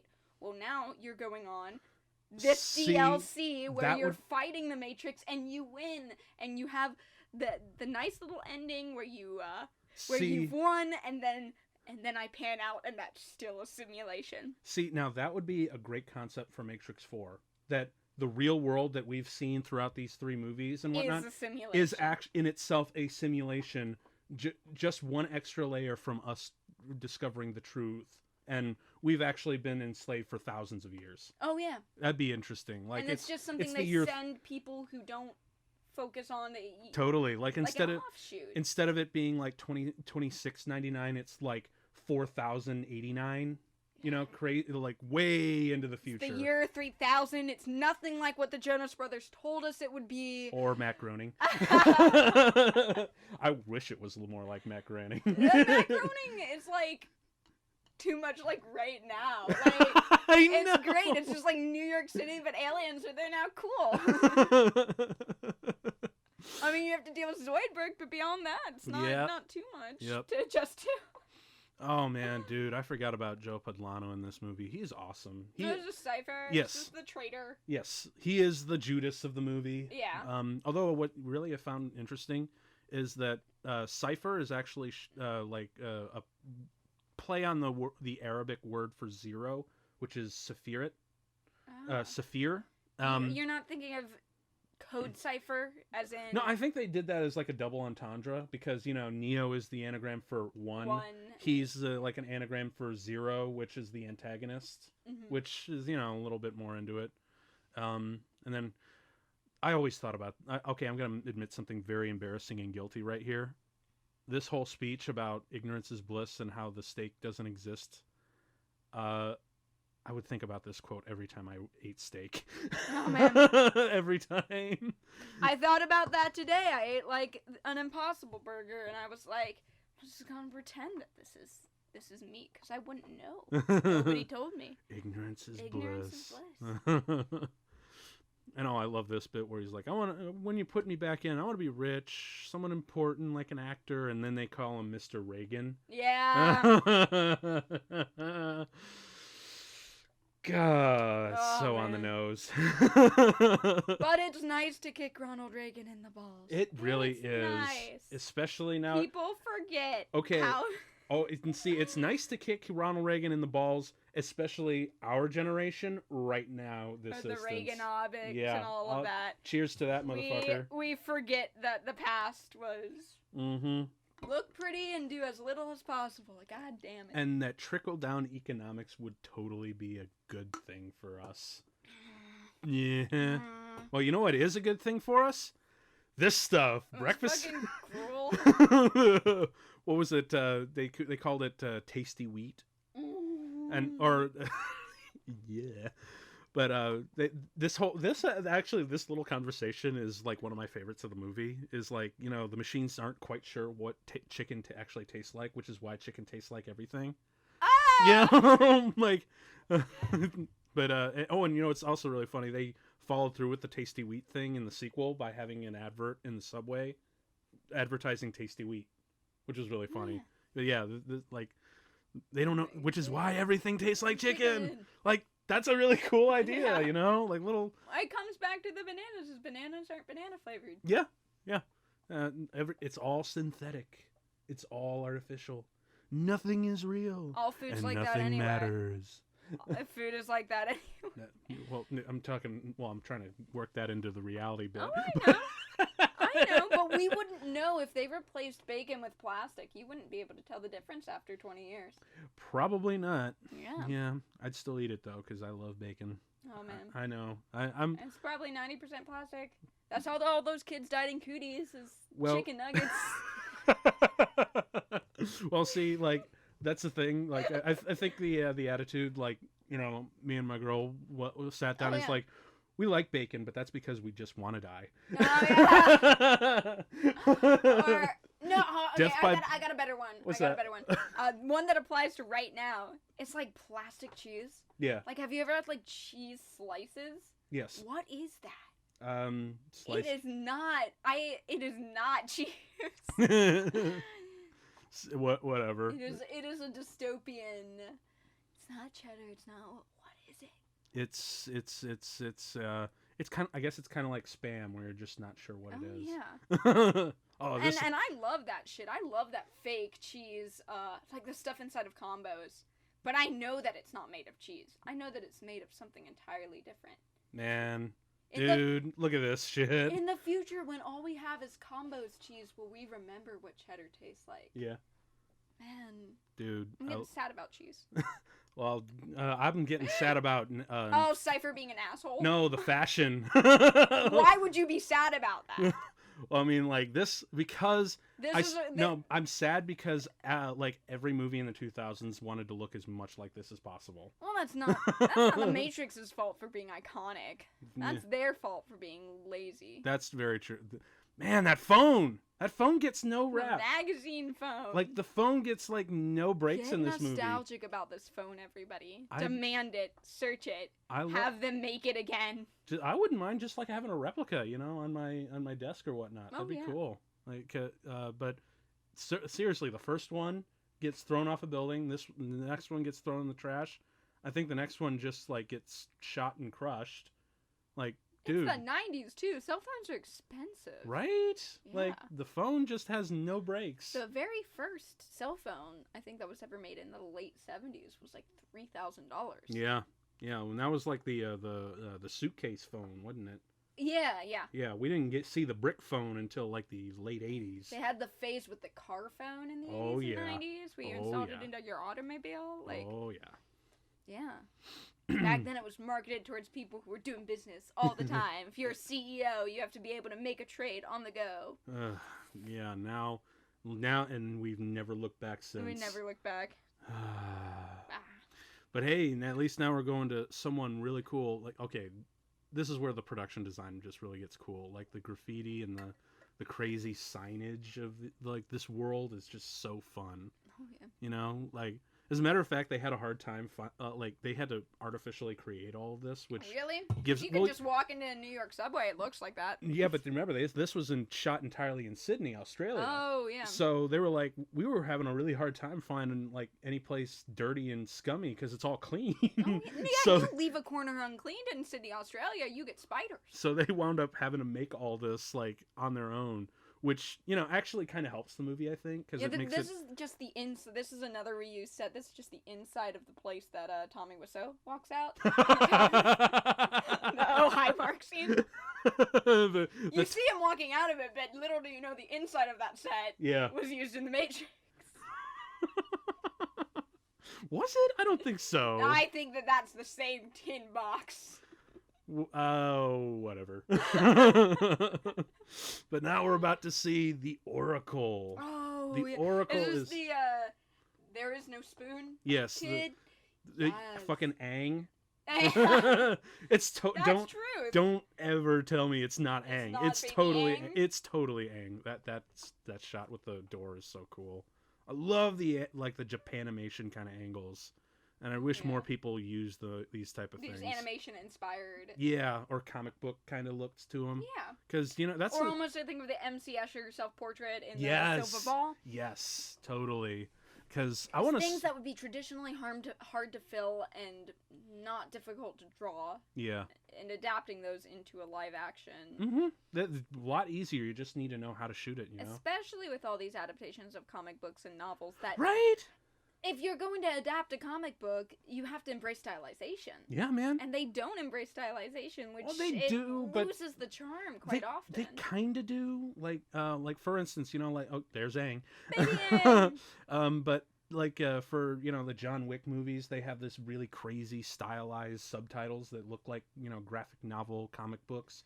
And they kind of did that with the subtitles in like Marvel's Endgame and whatnot. They gave it that floating, ethereal kind of comic book sort of thing. So they're stepping there, but they're not really they're fully not embracing it. Yeah, you use things to use things, but embracing that we're allowed to be, I guess, extra or camp in the way that comic books can be camp and stylized. Yeah.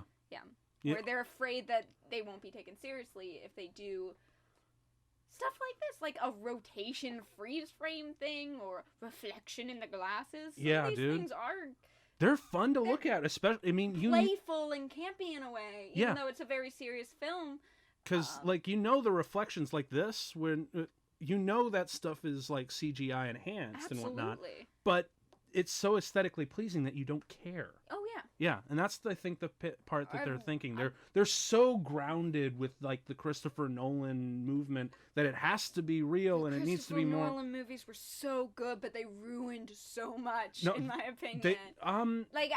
It's the case where people take the wrong lessons from it. That's my thing. It's the movies themselves are good, but some of the takeaway from that is, we can't have fun anymore. Yeah. And it's not enjoyable to watch a serious, depressing movie unless it's very smart. Yeah. If your movie's boring and depressing, yeah, your movie has to be very interesting to have that serious of a tone to it. Man, Gloria Foster as the Oracle, such a sweet. She's everyone's mom. Oh yeah. I love her, and I really love. It's really sad. She actually died in the middle of production of the second one, which is why they replaced her.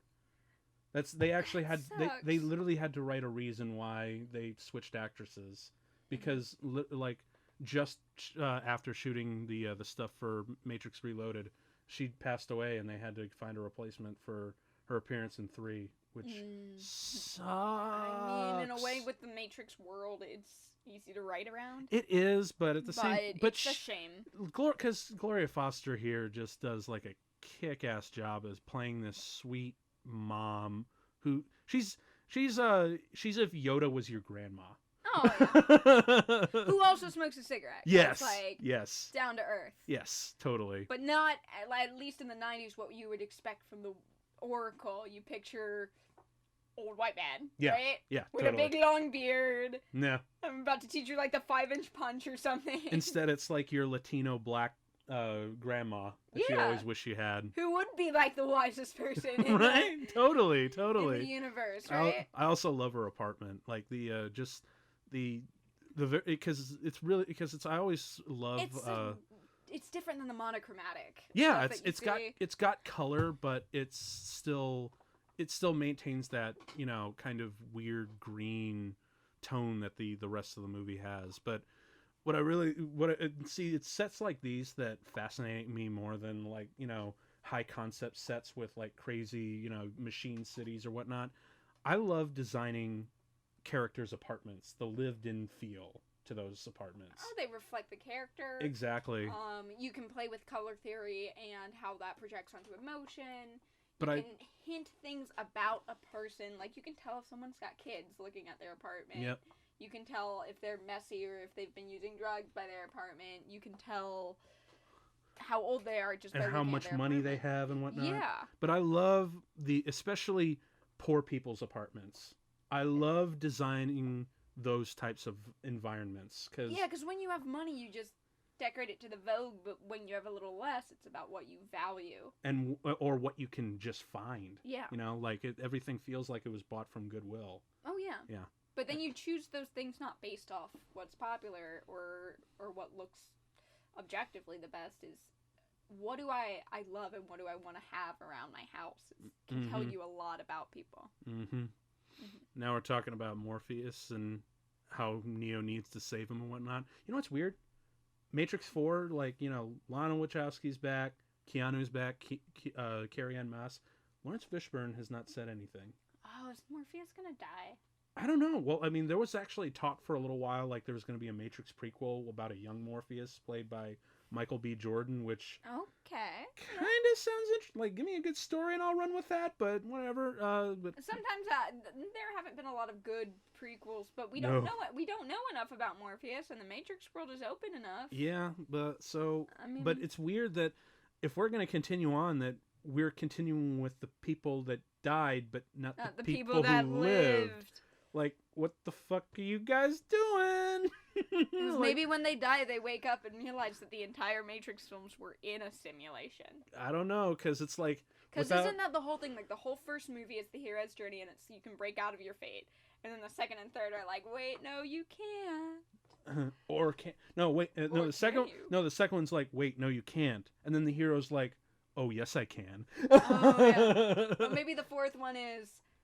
You know, since the first film was like, the world isn't real and you found the real world, then the fourth one can be like, no, it's not. Who knows? Oh, I love this little in-joke.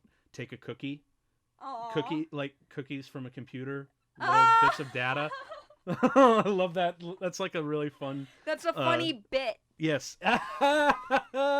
Computer jokes and computer puns. Oh, yeah. Yeah. Her cookies do look delicious. Like I'll take, like, grandma's cookies are always like A+. Just about. Just about. It depends. Well, I know. My grandmother grew up in that generation where... Oh, daddy. I'm sorry. Woman in the red dress. I'm sorry. I was a little distracted there. My grandmother did grow up in that generation where they were just discovering Jell-O and instant soup powder, and she cannot cook at all. My mom's cooking... A+, but my grandma will come over and she'll bring me like mediocre potato soup. It's like, isn't that great? Did you know that comes from a packet?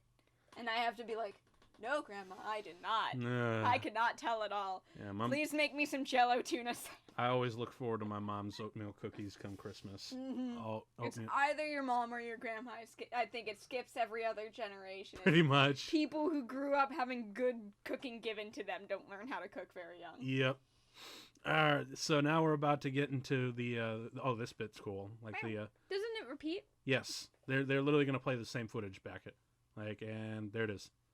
Just I think from a slightly different angle, but I do like the idea of like deja vu is a glitch in the Matrix, or anytime you see vampires, werewolves, aliens. Glitch in the Matrix. Yeah, it totally is. Like, and of course, like the whole Men in Black conspiracy theories tie into the agents in this movie. I want Matrix glitches to be more intense, though. I want them to be like Sims glitches. Well, I mean, they do kind of do that in one of the Animatrix shorts, like the haunted house that kids go to, where they're like where gravity doesn't work and there's like impossible areas and Oh yeah. corridors that go into loops and whatnot and that sort of thing. So they've done that, Okay. but not here.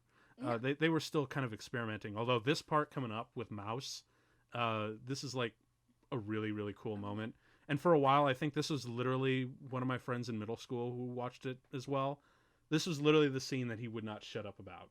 He's like, my favorite character is Mouse. Why? Because of this moment. Because these shotguns, those shotguns actually, turns out they don't exist. Those are custom battery-powered shotguns. Like, they have wires running down the actor off to the side, and they actually power the magazine to go through. Oh yeah. Yeah. So those Plus, are... it always hits when you like have a really young character. You're like, oh god, they're going to die. Yeah. I'm going to cry whenever there's like a 17-year-old boy or something. I'm like, baby, poor thing. He died. He died. But died. at least he went out in a blaze of glory with the coolest With set. guns I've ever seen. Hell yeah, dude! Like they literally don't exist anywhere else. Mhm. Those were actually, I think they were designed by the film's armorer, Oh, straight wow. up from design, like, which is so cool. And when you like take a close look at them, they are so anime inspired. Like, it's not even funny. Oh, they're so ridiculous. Yeah. I love them. Fuck yeah. They're not gritty. They're not trying to like barely mod a real weapon. They're just like, make it look cool. I want the cartridges to revolve around your hands. and they're not going to be regular shells. They're going to be shotgun shells because we're cool. Because shotgun shells can go in a magazine. Fuck because yeah. it's the Matrix. Well, I mean, I actually think that there's a real automatic shotgun with like a drum barrel. Oh yeah. Not quite like that, but I would not be surprised that I've like never seen anything that sci-fi though. Like, I think the most sci-fi looking gun I've ever seen is like the Razor Cat. Oh, dude, what about Starship Troopers? Well, no, like in real life. Oh, like in real life, okay. This one's got like, it was invented by scientists and not military people and not gun people, so it looks so dorky, which makes it look so cool. Sweet. And it's made to just fire as fast as humanly possible. Fuck, cool. Please look up Razor Cats. They're cool. Yeah, man. They're like to gun design what the DeLorean is to car design. It's how I would describe it. Awesome. They're like nerd chic. They're very cool. That is one dirty ass bathroom. That is... It was the 90s. No. Bathrooms weren't for peeing. They were for heroin back then. Although, no lie, I swear to God, this bathroom looks straight up like a Central Park bathroom. Oh. Like, have you ever... Wait, they still have open bathrooms there? If you've ever been to Central Park and you go to like a public restrooms, I shit you not, it looks like this. Oh yeah, no, it's the subways that don't have public restrooms anymore. Yeah. Because of what I just said, people kept doing drugs in them. Yeah, man, so it's bad. impossible to find a bathroom in New York City. But I do love, like, and this is even more so with the shooting the lobby shooting spree. Yeah. But I love the way they use squibs. Which squibs are basically like the blood packets. Yeah, right? the simulated bullet hits on the walls. Mm-hmm.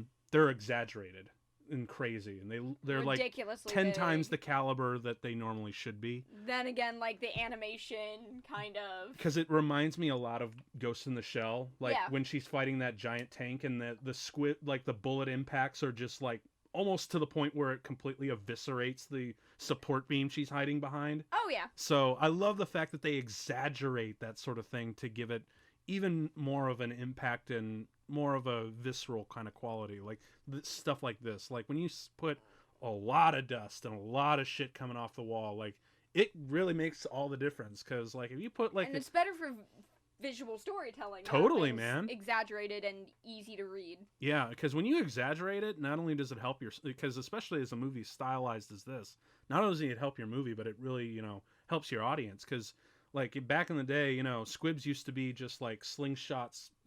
People taking really thin pieces of chalk and slingshotting them. Oh yeah. Like so there'll be a little dust, little poo dust, but no, here like shit explodes, man. Yeah. And then you don't have to tell people you've been shot. Oh yeah. When you animate a hole in their fucking body. Oh shit, boy, this is where man, he gets his ass Bam! handed to Flies him. right into the wall. And I love breaks a whole damn hole in it. I love how they even break away with the breakaway toilet and the sink and everything, and just like that shit's fake, but when you add those sound effects, man, like it's it gets still nuts. Visceral even though it's fake. Oh yeah, dude. Like, and he just gets his ass handed to him. And it also tells you how ridiculously strong Agent Smith is. Because you saw what you're up against if he can punch a hole into a brick wall. Well, it's not just that, but we also got to demonstrate how proficient that Morpheus is when it comes to like Neo. Yeah, but you think of people doing kung fu like super badass, you go, okay, now Neo can take anybody. Now you see a guy punch clean through a brick wall. And you're like, shit. Oh wait, the power creep is starting. Yep. Can Neo actually take this? I love this angle, like where you just see him all overpower him. Oh. Fuck, dude. But it's like, dude, yeah, if you saw Morpheus, like the big old badass of the movie, get his ass handed to him that fast, then these agents are not fucking around. Oh yeah, like, you're dealing with shit. I mean, they built them up considerably. Like, you see an agent, you run your ass off. Like, but then you see them kicking ass at kung fu, and you're like, okay, they can take it now. It's like, no, these are beyond human badasses. Yeah. These are computer badasses. Yep. And now we got to figure out how to get him out. The whole third act's a big rescue mission, which in any other movie that would make it so weak. Because let's face it, in a lot of, especially action movies, the third act tends to suffer a lot. Thankfully, it doesn't here. So they're trying to wrap up all these threads and create and it doesn't quite. Well, because like piece right in a lot of action films. And the other thing is, like, a lot of times for the third act, it's like, dude, you totally blew your budget in that second act, in that first or second act. But no, they totally are like, oh, you think you've seen some stuff? Wait till you see the lobby shooting spree and the helicopter sequence, son. Like, that's where shit gets real. And sometimes they suffer from, I guess, boring vibe, where they're like, oh, now the ending has to be plot-oriented instead of action-oriented, and it's hard for people to tie. I think I talked about with the Cornetto trilogy is tying in comedy and telling the story, tying in action and telling the story. Yeah. Sometimes it can be very much like a musical where you stop and do your number and then move on with the plot. Yeah. I do love the future guns, like the electrical ray guns that they have. Oh, yeah. But what's really cool is, like, if you notice when he holds it up to shoot tank initially, like the sight is like an actual just like plasma screen. Oh yeah, that's cool. Like, I've never seen that before, and I don't think because I know that they were thinking, okay, it's like the future. We want to do a future gun. We don't want to do bullet casings. We don't want to do ray guns. Let's do like we already have like an EMP weapon to stave off the machines. Let's do like an electricity sort of plasma burst. What a creepy fuck. Oh, I know, right? Creepy fuck. She is sleeping. He is the face of all those internet trolls right now. Get away from my avatar. Right. Bitch. Like, especially if it's Carrie Ann. Like, oh, yeah. She's yours. That's in your case. Like, get away. Like, she's mine. Unless you're Keanu Reeves, and then, of course, Oh, yeah, dude, totally. Like, don't ever get in between anything of Keanu Reeves. Right. Ever. I learned this, too, very well from John Wick. Oh, yeah. Don't steal his car and kill his dog. That's another thing that I want to see in the Matrix sequels. If they're going to bring back Keanu, have him do gun fu. Oh. Dude, because... Use Keanu's full range now. Yeah, dude, like, because, like, we had him, doing guns in this movie and martial arts and whatnot. And the second one, it was just, like, swords and martial arts. Oh, yeah. Because he was so fucking good, he could just, like, put an agent down, but with one hand behind his back and whatnot. And by the second one, he went full Super Saiyan. Jesus, Keanu. So now let's, like, do all of that plus gun fu. All right. Like, Super Saiyan gun fu. That is, those are words that I never thought that could be in the same sentence, and I'm glad that they are now in the same sentence. That's amazing.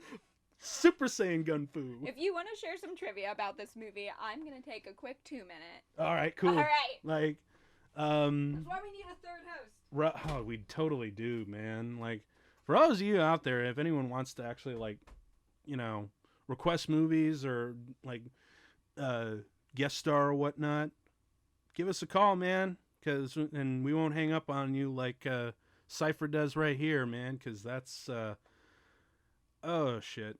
I wonder if those two had like a thing going, like between APOC and Switch. Maybe not. I mean, fighting in the war is kind of it gets kind of lonely, and humans got to do what humans got to do. But it don't matter, because boom, she gets pulled too, and there goes pretty much all our supporting cast. Of course, now with Neo, we're like, I'm gonna kill the main hero, but of course, main hero's got plot armor. And you're right, there's no way this guy can pull his plug. Am I right? He's got too much plot armor. Keanu Reeves. He is the shonen main character. What are you doing? Yeah, bruh. Like, you can't pull his plug. He's Keanu Reeves, damn it. Like, he's got all the plot armor right now. All the plot armor. Which Keanu Reeves' character has the most plot armor, though? Because I'm thinking, like, Bill and Ted, they just ride by on dumb luck. Oh, I know, right?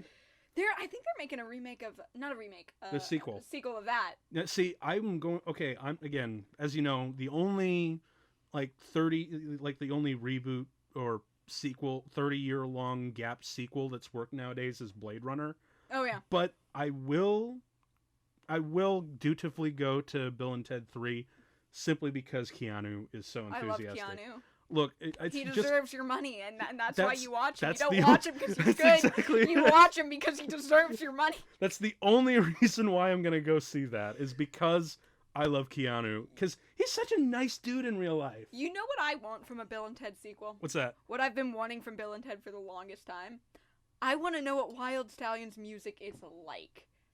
I have no idea. I need to know what their actual album sounds like. That's been the biggest mystery in cinema. Is apparently their whole thing is like, or Bill and Ted 3, the premise is like they were destined to change the world, but they haven't done it quite yet, and they need to figure out how they're going to do it.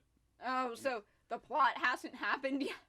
In a weird way, yeah. Picking up exactly where you were. I would almost want to see them dealing with fame, like to see two very likable people fall into that. And almost like a Wayne's World 2 sort of thing. Yeah, it almost disappoints me that we're just picking off where we left off, and there's a time gap for no reason other than we waited long enough to get the nostalgic millennials into the. Well, they're having like an existential crisis because the whole thing is called Bill and Ted Face the Music. Oh, yeah, where if you have a destiny, but it hasn't happened, and you lose faith in it. Yeah. So, I'm interested. I don't know. I don't know if it's going to be good. It might not. It very well might not be. When I watch some of these sitcoms that have, like, 10 years going on, there's characters like Sean Spencer, who's very cute being irresponsible and making pop culture references when he's in his late 20s. Mm-hmm. Like, being kind of a man-child when you're 26 is cute and likable and charismatic. But then by, like, the final season, if you're 36, it's very sad. Mm-hmm. Same thing I think I had with Scrubs. Like, oh, you're kind of a goofball, kind of a dreamer. The end of the series, you're pushing 40, it's not. Mm-hmm. So will Bill and Ted still be likable, not as 20-year-old stoner idiots, but as 40-year-old stoner idiots, or will that just be pathetic? Because there's going to be, I'm really worried about the Dumb and Dumber 2 effect. Yeah, does that work when you're older? I don't know, because I haven't actually sat down and watched it. I watched the first Dumb and Dumber, liked it well enough. It was fun for what it is. I've seen neither. The second one, I did not see, but I heard it came off as really creepy and really bad taste. And it's just like, were they always this bad? And then you watch the old one and watch it again, and it's like, things nope. are permissible for a 20-year-old that aren't permissible for a 30-year-old that definitely aren't permissible for a 40-year-old. Yeah. That's what I say. Like with Psych, when you are 26 and your dad's paying all your bills and you're sitting around eating Lucky Charms on your couch. That's cute. You're not tied down. You're loosey-goosey. You go with the flow. When you're 39 and you're like, I need my Oreo. We'll see, man. I love that series. I just have faith in Keanu, so that's the only reason why. When things go on for a really long time, characters, it's hard to not change the character, but change their age and get them to mature. Mm-hmm. And I've seen that, like, with sitcoms. It's really hard. Yeah. Yeah, kill him. Kill him! Neo's like, no. He's my daddy. My new dad. He's my new dad. I can't kill him. No, I need, like, a scene where, like, Neo's dad wasn't ever around. I do really love his father figure now. I really do love the line, like, never send a human to do a machine's job. Oh, no. Like, I also really love how Hugo Weaving mastered what he called the neutral accent to sound, because he didn't want to sound like a robot, but he didn't want to sound human. He had to find that perfect, like, in between tone with still a hint of menace behind him. Yeah, how do you be deadpan and villainous at the same time? Yeah, it's hard, but I'll be damned if that man pulled it off. Oh yeah, like where your evil is not even interpreted as evil, where you can just say cruel things without even thinking of them, because it's like, that's my job. Yeah. That's what I'm doing this weekend. Although I'm killing the chosen one. I don't give a fuck. I'm Hugo Weaving. I also really love, like, especially because it's probably because he's the only one who's allowed to not be seen without his glasses. Because as you notice, he's the only one who's removes his glasses out of all the other agents. Yeah. Even when they get punched, the glasses on the agents stay there, but not him. Do you want to know a fun fact about Hugo Weaving? And this has to do more with Matrix Reloaded. Okay. So Hugo Weaving was like, had slowly gotten like a receding hairline. Yeah. But it's not as apparent from the front. Yeah. And until Matrix Reloaded, when they did the scene with a bunch of Agent Smiths. Yeah. Had everybody dressed like him. Yeah. With his same hair. Yep. He didn't realize he was bald until that movie. Yep, I remember that. When they started dressing all the other extras, and he goes, "Is it really that big?" And they're like, no. "Oh," and he's like, "Oh shit!" So cute. It was, especially because they made like a ton of mannequins of him too. Oh like, yeah, it was crazy. And he's like, "Do I really look like that?" Mm-hmm. Oh, and they're God. like, "Yeah, sorry, just working up the specs that we got." But yeah, dude, he really managed to pull it off. And also what I really love is not only does he do that deadpan thing, but he also has that crazy like twitch about him. Oh yeah. Like he's fed up with his role as a system, which adds like a whole new level of questions of AI and the AI that they create. Yeah, and as I was saying before, if machines built humans, what would they then do besides power down and chill, because there's no threats left? When he defeats Neo, he's like existentially frustrated, because if you're a machine, you're programmed to do one thing. Mm-hmm. And after his programming's complete... Well, he unplugs from the Matrix and becomes like a virus at that point. Oh, man. You know? So, but... Agent Smith really is one of the most interesting characters. Yeah, yeah. Even though he tries to play that combination of systematic evil. Yeah. There's nothing about him that looks like a mustache-twirling villain. He's really actually quite a pleasant, boring-looking guy. You know how, like, Darth Vader's a lot of the face of lawful evil? Yeah. He should be the face of lawful evil. Yeah. Because... Because he's just doing his job. Yeah. The banality of evil is really what Agent Smith is like, have you heard of that concept? Is most people who are evil are part of like a systematic process and aren't the ones who are creating the evil, but they just follow. I like this. Allow that to interpret. This whole thing about he multiplies and multiply until everything's consumed, that's exactly what he does. Yeah. Dude, because that's he becomes cool. a virus in the sequels. Yeah. Dude, that's cool. And he's literally talking about a virus. Oh yeah. This is I'd never noticed this before. I think the biggest strength that Matrix 4 would have going for it is, since there's so much philosophy and like it's more of a thematic driven movie than it is a plot driven or character driven movie. Yeah. That even if things don't match up, and even if there's continuity errors, and even if things don't make sense, or the characters are too old now... If the ideas are interesting... If the idea is good, the movie will be good. Yeah. If they cash in on the characters, though, that actually can be the biggest weakness, because the characters aren't these that are interesting. two brick walls. Yeah, they're these totally are two very pretty mannequins who Yeah. look exactly the same, staring at each other right now. Yeah. Although I do love the ridiculous amount of guns on screen. This is one of the scenes I've seen parodied over and over. Over again, man. Link opens his like backpack and this happens, like some shitty like Newgrounds, not shitty, funny Newgrounds movie. Yeah. All the Newgrounds parody movies were good. Man. But man, I really just noticed this. Like, he's talking about how humans are a disease, that they multiply until everything is consumed. That's totally what he does in the sequels. Yeah, but that's what humans do anyway, so...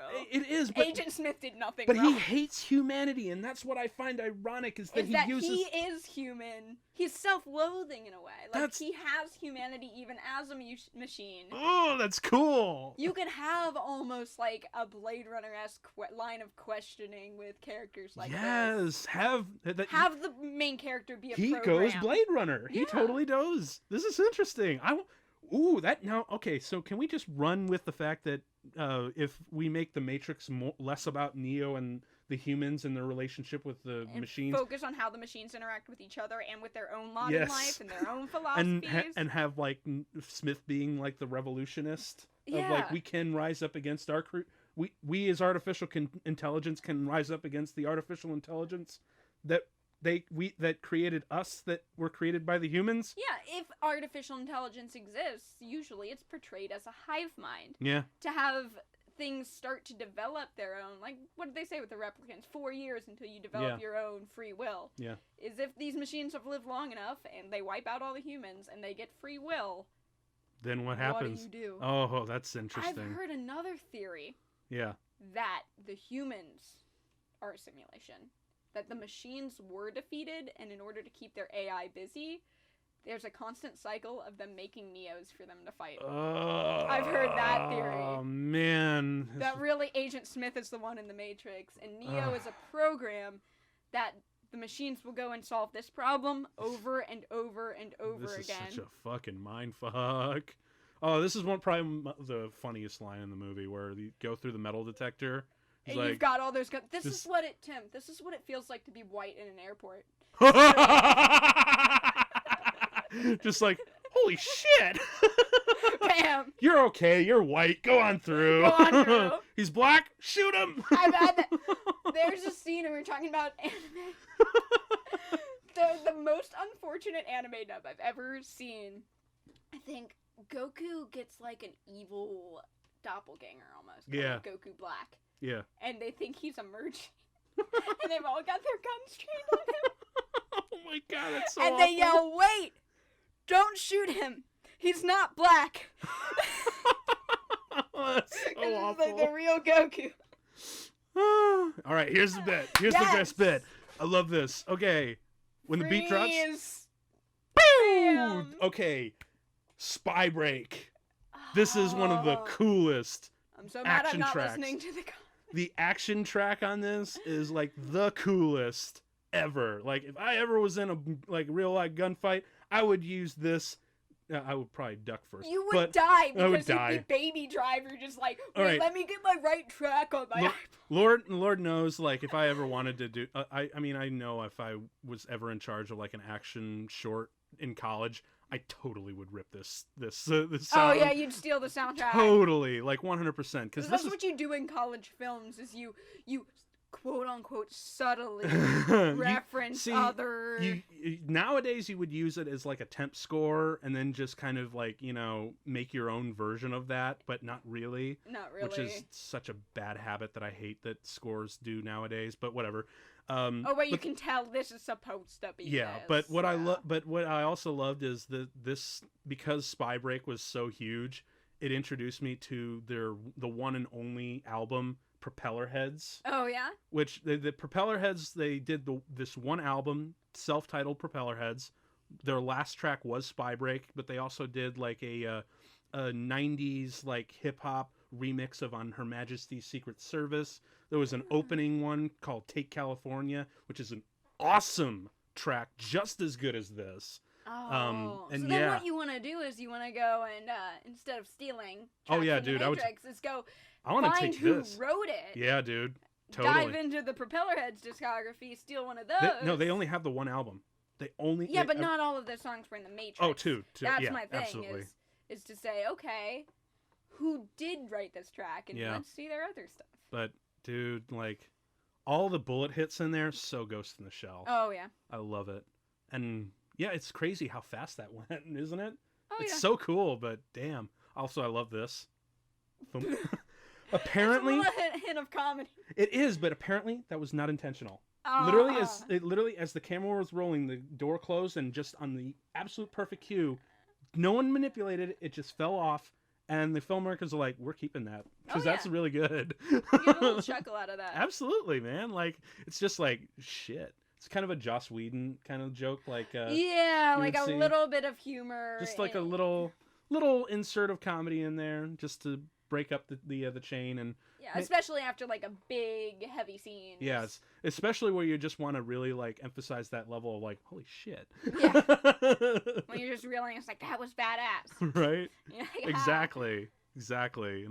And I love this moment coming up where they hook up to the elevator.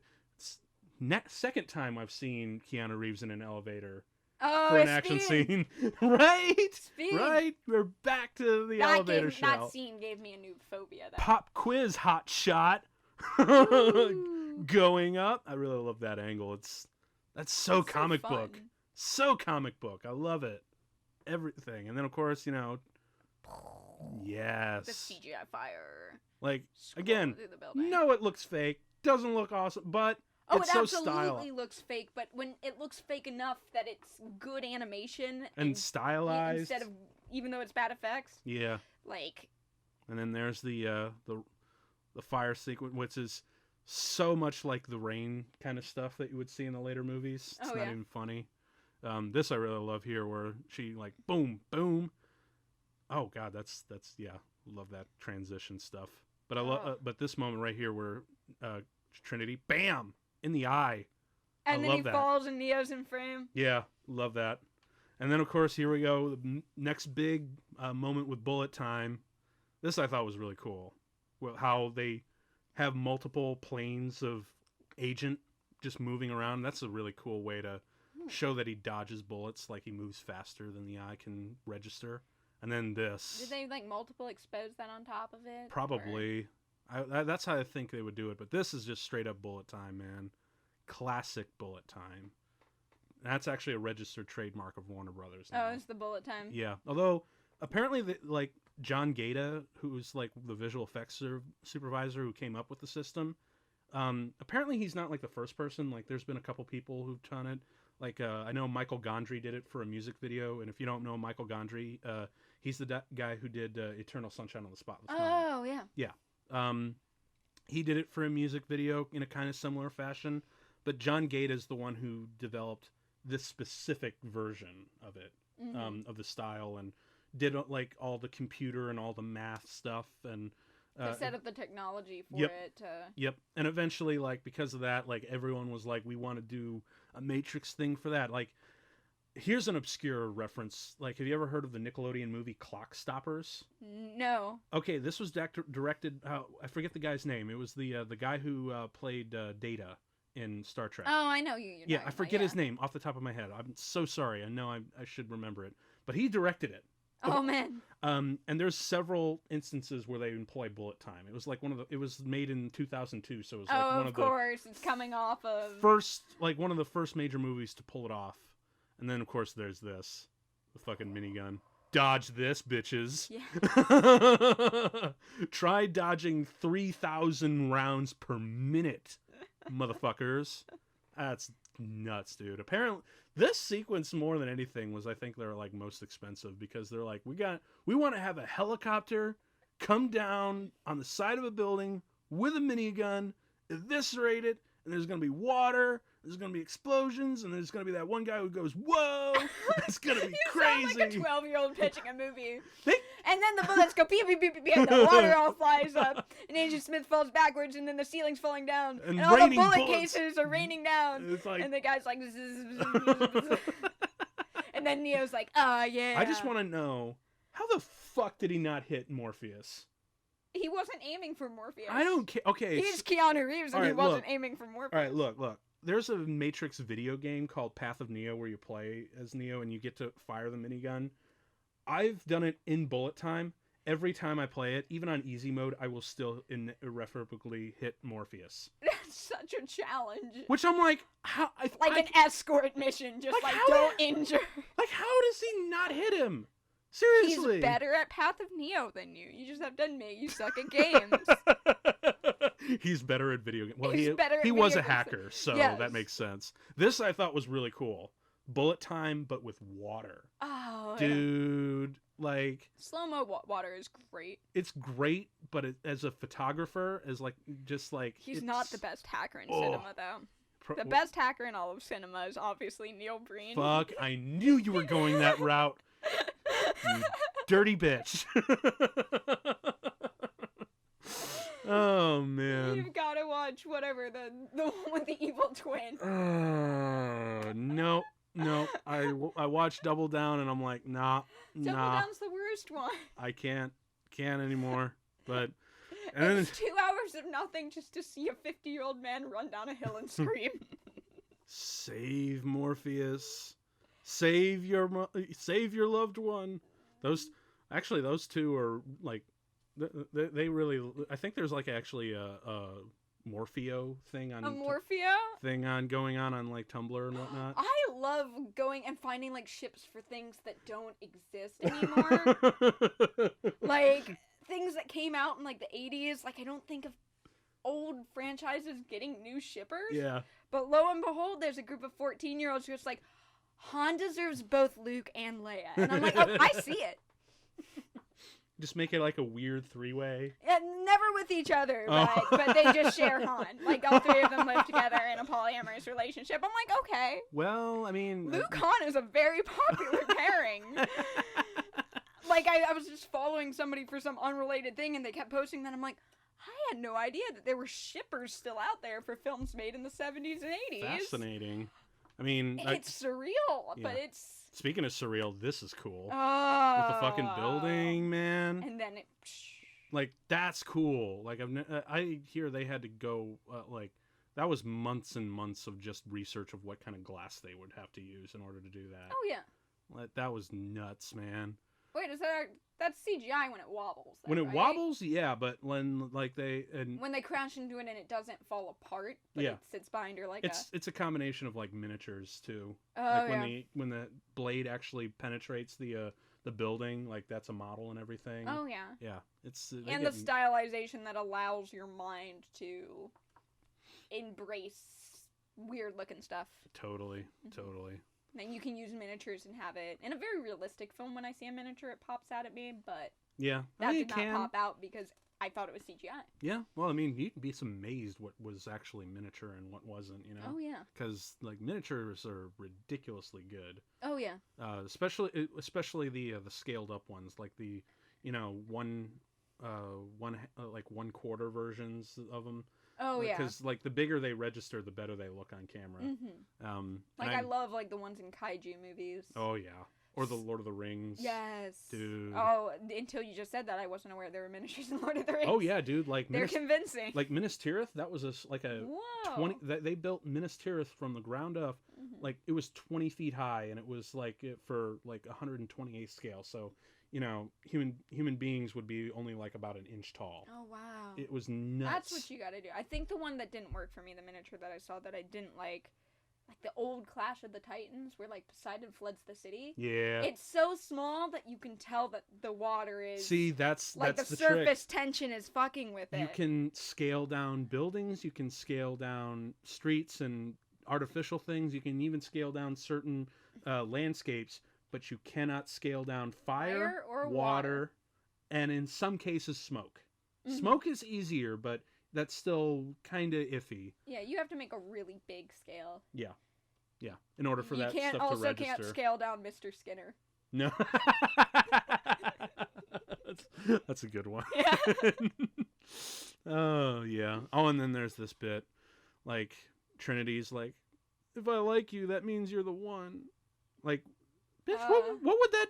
Well, you already like him. Like, okay, so if you do, then isn't that just a good thing? Why are you leading him on? You know, like it's like I'm in this I'm in this dilemma. Like if I say I love you, then that means you are the one. Because you were prophesized to love the one.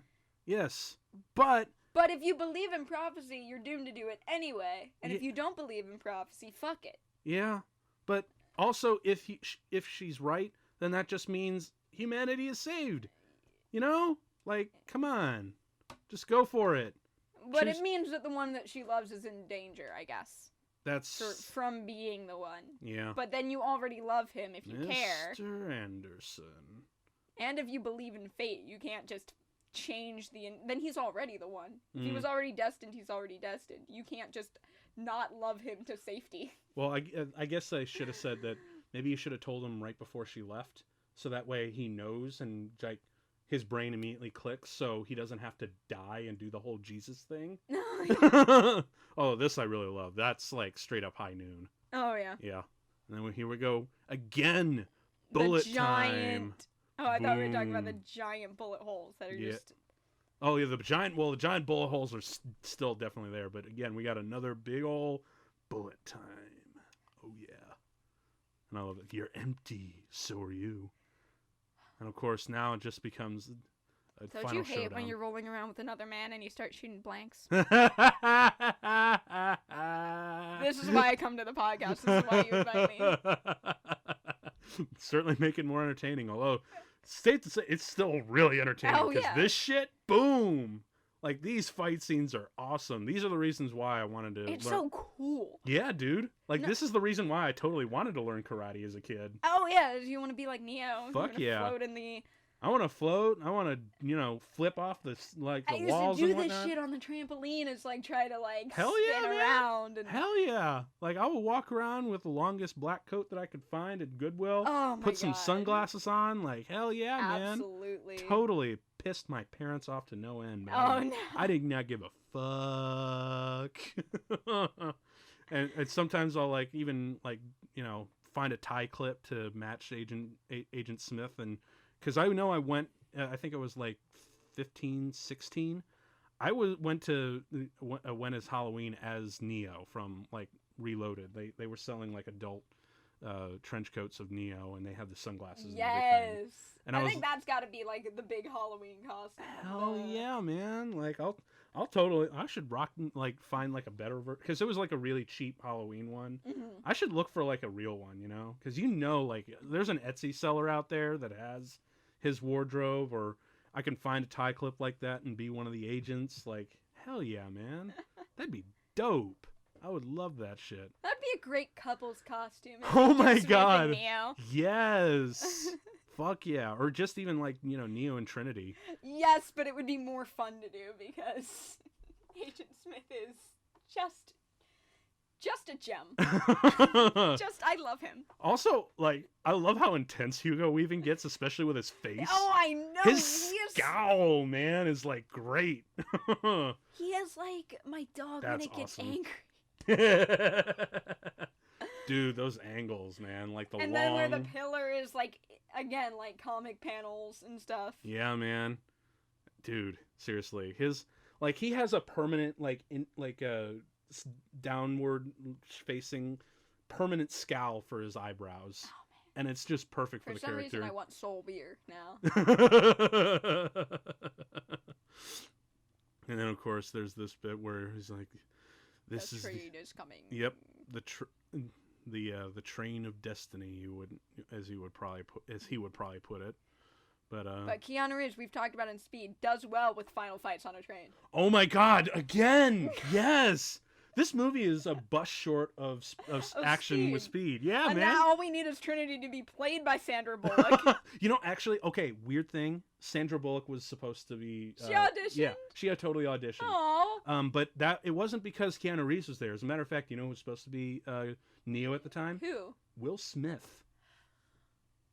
Yeah, dude. Will Smith was supposed to be him, but he turned it down because he's like, I can't get behind it.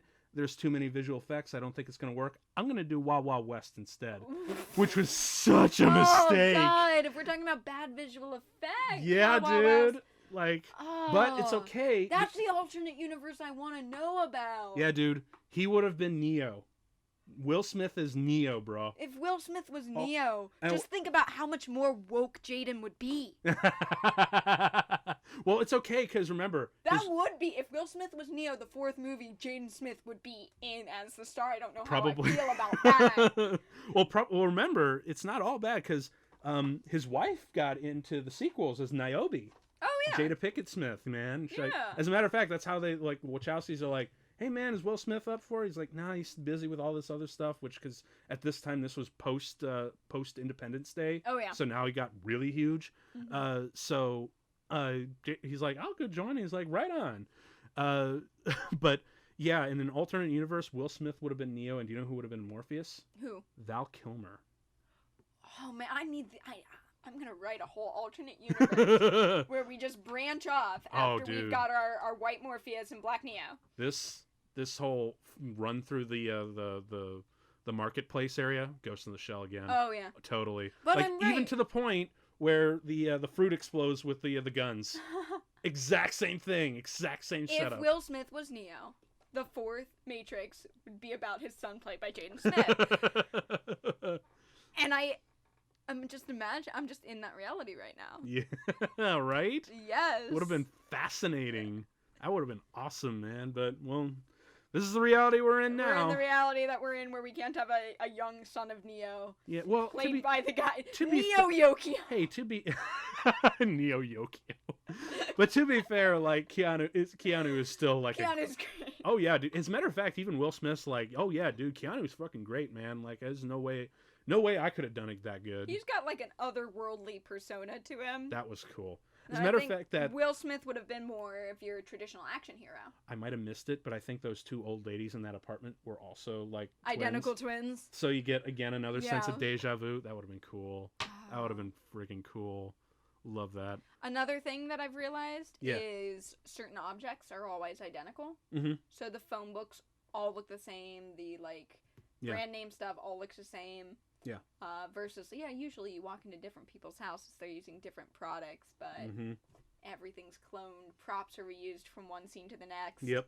But it helps because, it goes in with this sense of deja vu that is a prominent theme through these movies. Oh, yeah. You think you're setting up a house in Sims, there's only one teddy bear. Exactly, There's 3 different choices for what stacks of books look like. Yep. It's all from IKEA. Well, at least the new movies. Like, in these days, it's Goodwill. Because this is really run down. Yeah. It's that gritty sci-fi. Yeah. Although, you know what's really fun about... Okay, so giving a little bit away about where I live, but the room 303, my apartment is 303H. Oh. Which, because when we first moved in... I read IQ84, which is a conspiracy, and there's like a point of both main characters stay in room 303 as well in that one. Yeah. Where it's like these little people run the world and decide what your fate is for you. Huh. So I don't know if... I don't know if that's... Murakami was throwing notes at them. He seems like that type of super thematic, weirdly philosophical dude who would reference the Matrix. Yeah. Although apparently, like, the 303, because that's the room that he's headed to is the same room that we were first introduced to Trinity at the beginning of the movie. Oh, yeah? Yeah, well, I mean, it's the same motel, and it's the 3rd floor and everything, and it's the same thing. So, but apparently 303 is like a reference to Trinity, like 3. Oh, yeah. Yeah, but I Which just is found... another biblical thing, too, that we can talk about. Totally. But I want to see if 303 has some sort of numerology. Well, I just thought it was great when I first moved to my apartment with Katie. It's just like, holy shit, we're in 303. We're in the Matrix. This is awesome. Here we go. Angel number 303, you have power over your mind, not outside events. Realize this and you will find strength. Nothing can dim the light which shines from within. That's fitting. Yeah, so I think that's a numerology reference. Fucking cool, man. Yes. And here he goes and the Jesus thing. Dies. Beep. Yep. Now, there's an old, I think, Aquafina fruit commercial. Okay. That is this scene, except for instead of Trinity kissing him, she gives him Aquafina fruit, and he comes back to life. That's great. water. It's the key to everything. Not just water, but like fruit-flavored water. See, in the alternate universe, that would have been the ending if M. Night Shyamalan directed it. Like Aquafina. Like, instead of, like, doing, you know, product placement with Duracell and Tasty Wheat and Powerade, it would have just been Aquafina. Oh, yeah. And then he would have just had, like, subtle hints, and you think it's product placement, but it's actually the thing that saves the day. And that just turns it into a, like, I hate you. I'm sorry. I know M. Night Shyamalan has good films under his belt, but I'm sorry. Everyone spoiled The Sixth Sense for me, so I will never watch it. I might watch Unbreakable, but because he vehemently raped The Last Airbender, I really just hate him now.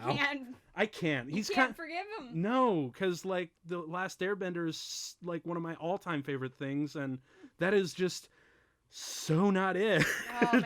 Even not from the adaptation standpoint, it is ridiculous. The only reason I knew who any of these characters were was because my friend explained the plot of the, because I didn't grow up with Nickelodeon. Yeah. I'm having to watch that as an adult. But yeah, because my friend explained who each of these people were supposed to be was the only way I could follow who they were. That was horseshit. If this is cool though, dude. I love the bullet like whirl effect that they throw in there. That's just really neat.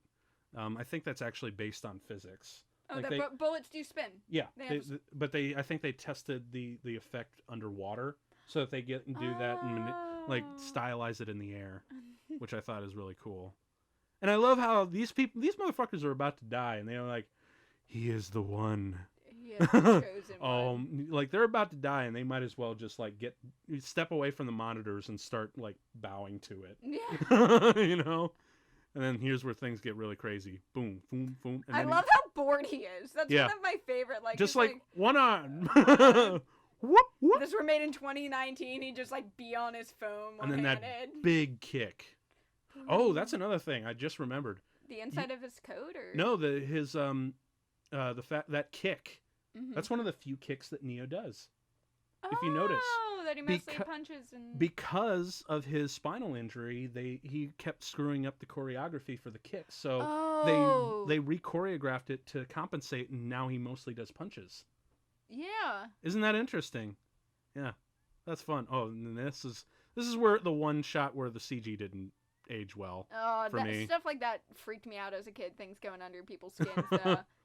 Yeah, well, it's still creepy, but yeah, no, it looks very. Yeah, it's literally the one moment that did not age well effects wise. Yeah. Which is really kind of amazing how much the rest of it actually holds up by today. Mm-hmm. You know. But I think it still works because at this point Neo's very aware he's in a computer program and can manipulate it as such. That's a fair. At the height of the unreality in story structure, the height of the unreality in CGI. Obviously, it just didn't age well, but you can justify it. Yeah. Well, I do love the fact that now Neo has the power to hear her out in the real world. When she just yells, "Neo!" And he turns and runs out and gets out. And it couldn't be more at the last second, because that's... perfect timing. How every movie needs to end. Like, it has to do the Mission Impossible thing, where it stops at the 0.0001 second mark. Yeah. And then finally... they can pork. They don't pork until the second movie. That's the one reason. And it's less careless whispers and more "this is the new shit" by Marilyn Manson. No, it's more like African drums meets Electric Zoo. Like, doesn't it actually? Isn't that the? I forget which song they were. I've listened to the soundtrack so many times. I forget actually which song was which scene, but I thought that was it was the drums, man. Rebel bitch rebel party that one on the soundtrack. On the soundtrack, I don't know, but actually that's the whole reason why I wasn't allowed to watch 2 is because Neo and scene? Oh yeah. The rest was cool because like I would watch the Burly Brawl and the freeway scene. Like those were the coolest things. It's like when you watch Breakfast Club in high school and the teacher hurriedly like fast forwarded through the pot, like and failing they're dancing miserably for no reason, kids. just failing Because miserably. you can't fast forward through anything. No. You see things in those old. You can't. Oh my god, this is like the 90s. There's a telephone booth. Oh man. Right. Those things didn't those things actually disappear by 1999? By then they were used mostly for drugs, I think. And Maroon 5 still found a payphone. yeah. So. Although I do love the guitar riff here, how it's totally not ripping off Led Zeppelin's Kashmir. But I do love this moment where it's just looks up, all badass. just the sunglasses, man. And then as the final tease, like just to show you how powerful this motherfucker is, Superman He just yeets off into the sky. Amazing. Hell yeah, man. So actually, this did hold up. I think that was the question I was going to ask you. Is I thought that this was so badass as a kid. Yeah. Does it hold up as an adult? The first one, totally, dude. Oh, we're gonna watch the sequels. Absolutely. After watching this, like as much because I enjoyed watching this a lot more than I thought I would. Oh yeah. Yeah, I'm totally down to watch the sequels. Oh yeah, absolutely. Lord knows, as fun as some of the sequences in 2 are, it definitely gets its head up its ass, but especially by the time we get to the Architect. Oh yeah, and especially when you have a philosophically driven plot, and then you have to retcon it and go back to the and rework it for a trilogy. Yep, because this is straight up like Joseph Campbell, Hero of a Thousand Faces. Like it has the full arc here. Hero's journey. So now they're like, "Fuck, what are we gonna do?" Yeah, because the hero's completed his journey. Especially now that he's pretty much God Jesus in Jesus mode. Power creep, and you get regression. And that's just what happens when you think something's gonna end and then it doesn't. Yep. But I think the philosophy came across just as smart as when I first saw it. Yeah. If maybe a little over-explained for somebody who's heard it already. John Gaeta. Yes. The Gaeta Force, as they called him. Regardless, the action scenes are badass. So even if your IQ isn't over 200, which is required for watching things like The Matrix and Rick and Morty, you can watch Keanu Reeves do Kung Fu. Oh, yeah, dude, totally. Any day. Like, even though the characters are really hollow, I don't give a shit because... it's not a character-driven No, story. it's not. And it really doesn't have to be. No. Like, a lot of people, Wu Ping! Yes! Ooh. This guy's... That's Is that the drunken boxing he's the Hong Kong choreographer. He doesn't even speak English, so he's that good. Oh, yeah. But yeah, man, like this movie's aged a lot better than I thought it would have. Most of the effects even are still crazy. Yeah. Because even bullet time still kind of feels fresh when you see it like this. So if they're gonna do, there he is, Chad Stahelski. John Wick. John Wick director, motherfuckers, yeah. Yes. He is. It absolutely held up. And then even with some of the effects that didn't. Yeah.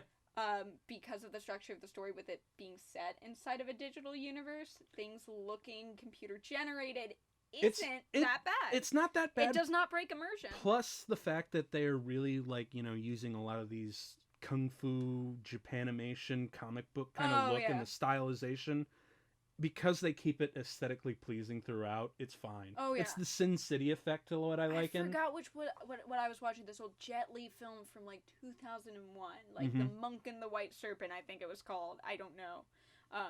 But yeah, the CGI was terrible. But the CGI leaned more towards animation than trying to look realistic. So it looked super stylized. So even though that there was a giant CGI snake fighting a giant CGI Buddha, and it looked 0% realistic, it was aesthetically pleasing. And it was fun. And it aged well because it looked like a cartoon that Jet Li was in. Totally, man. And it works. It's also the same thing with Robert Rodriguez and what he did with Sin City. Yeah. It's super, super stylized. Yeah. And it does look really fake, but because it's so stylistic and so, aesthetically driven, and because those images play off each other so well, we don't give a shit. Yeah. That's people don't care about things looking realistic. People care about things looking good and consistent. Tonally, when you have tonal consistency, things tend to be a lot better. Because if you think about a PS2 action game where they put realistic textures on these polygons, versus Zelda Wind Waker, one of them looks a lot more realistic, and one of them looks a lot better. Yeah. Well-handled stylization will always beat realism, but uncanny valley. Yep. And really that's what you're trying to get, your emotions that you're trying to play with here. Oh, yeah. And what parts of the mind you want to play around with your audience.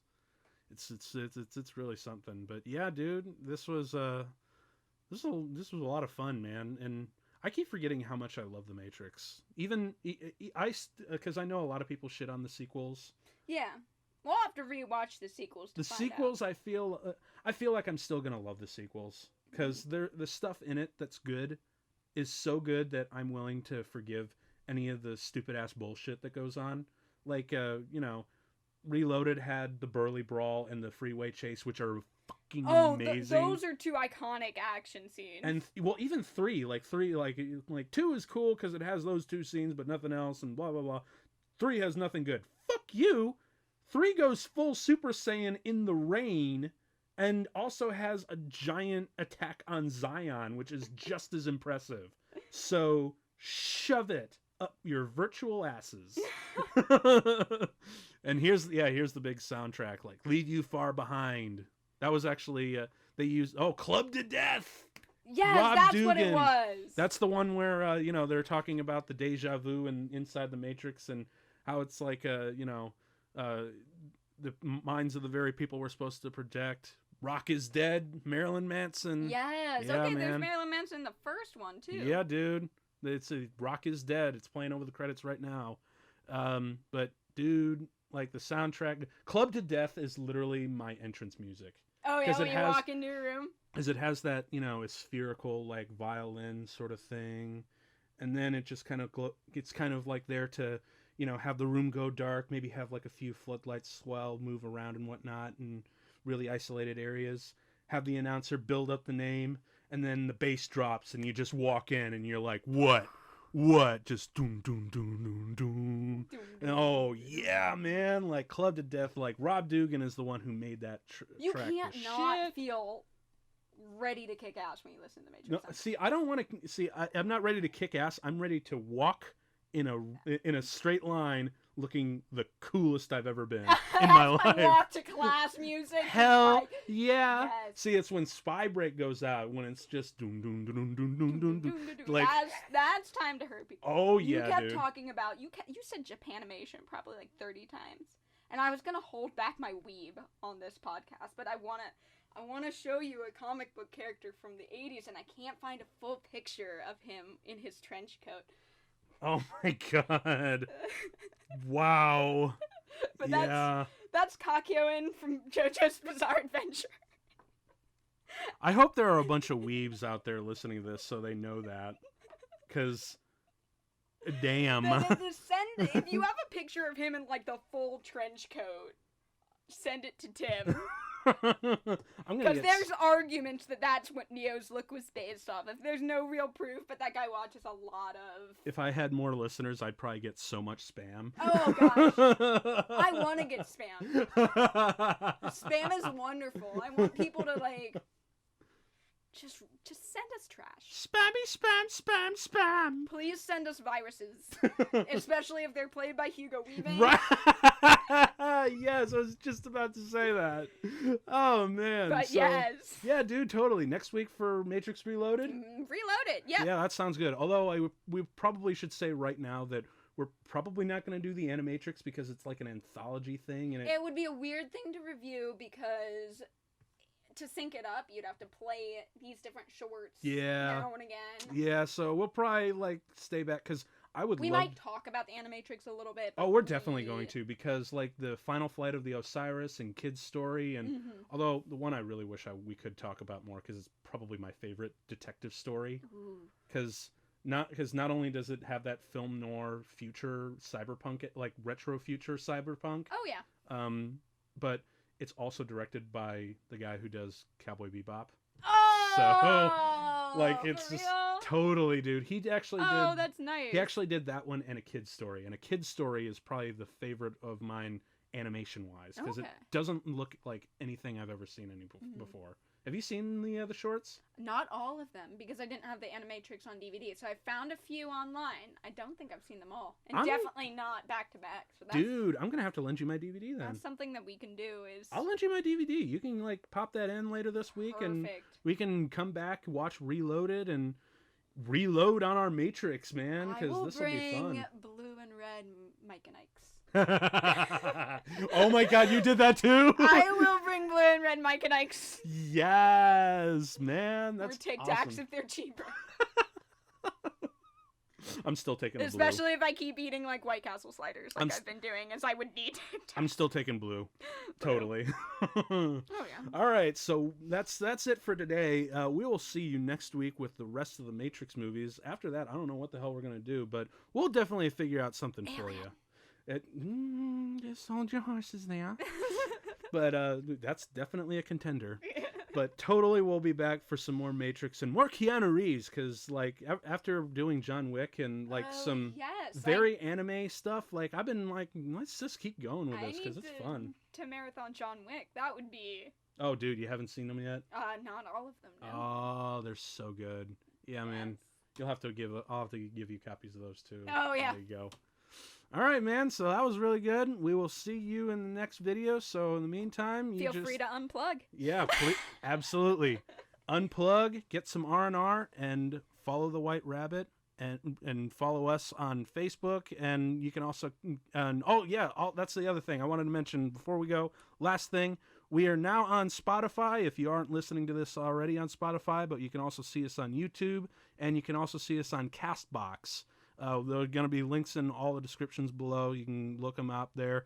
Tell your friends, tell your relatives, tell anyone who loves movies, and tell anyone who would love to watch movies with a little bit extra and have a little friendly banter as it goes on. So this has been an episode of Contract where you'll never have to watch a movie again. I've been Tim. I've been Hannah. Peace.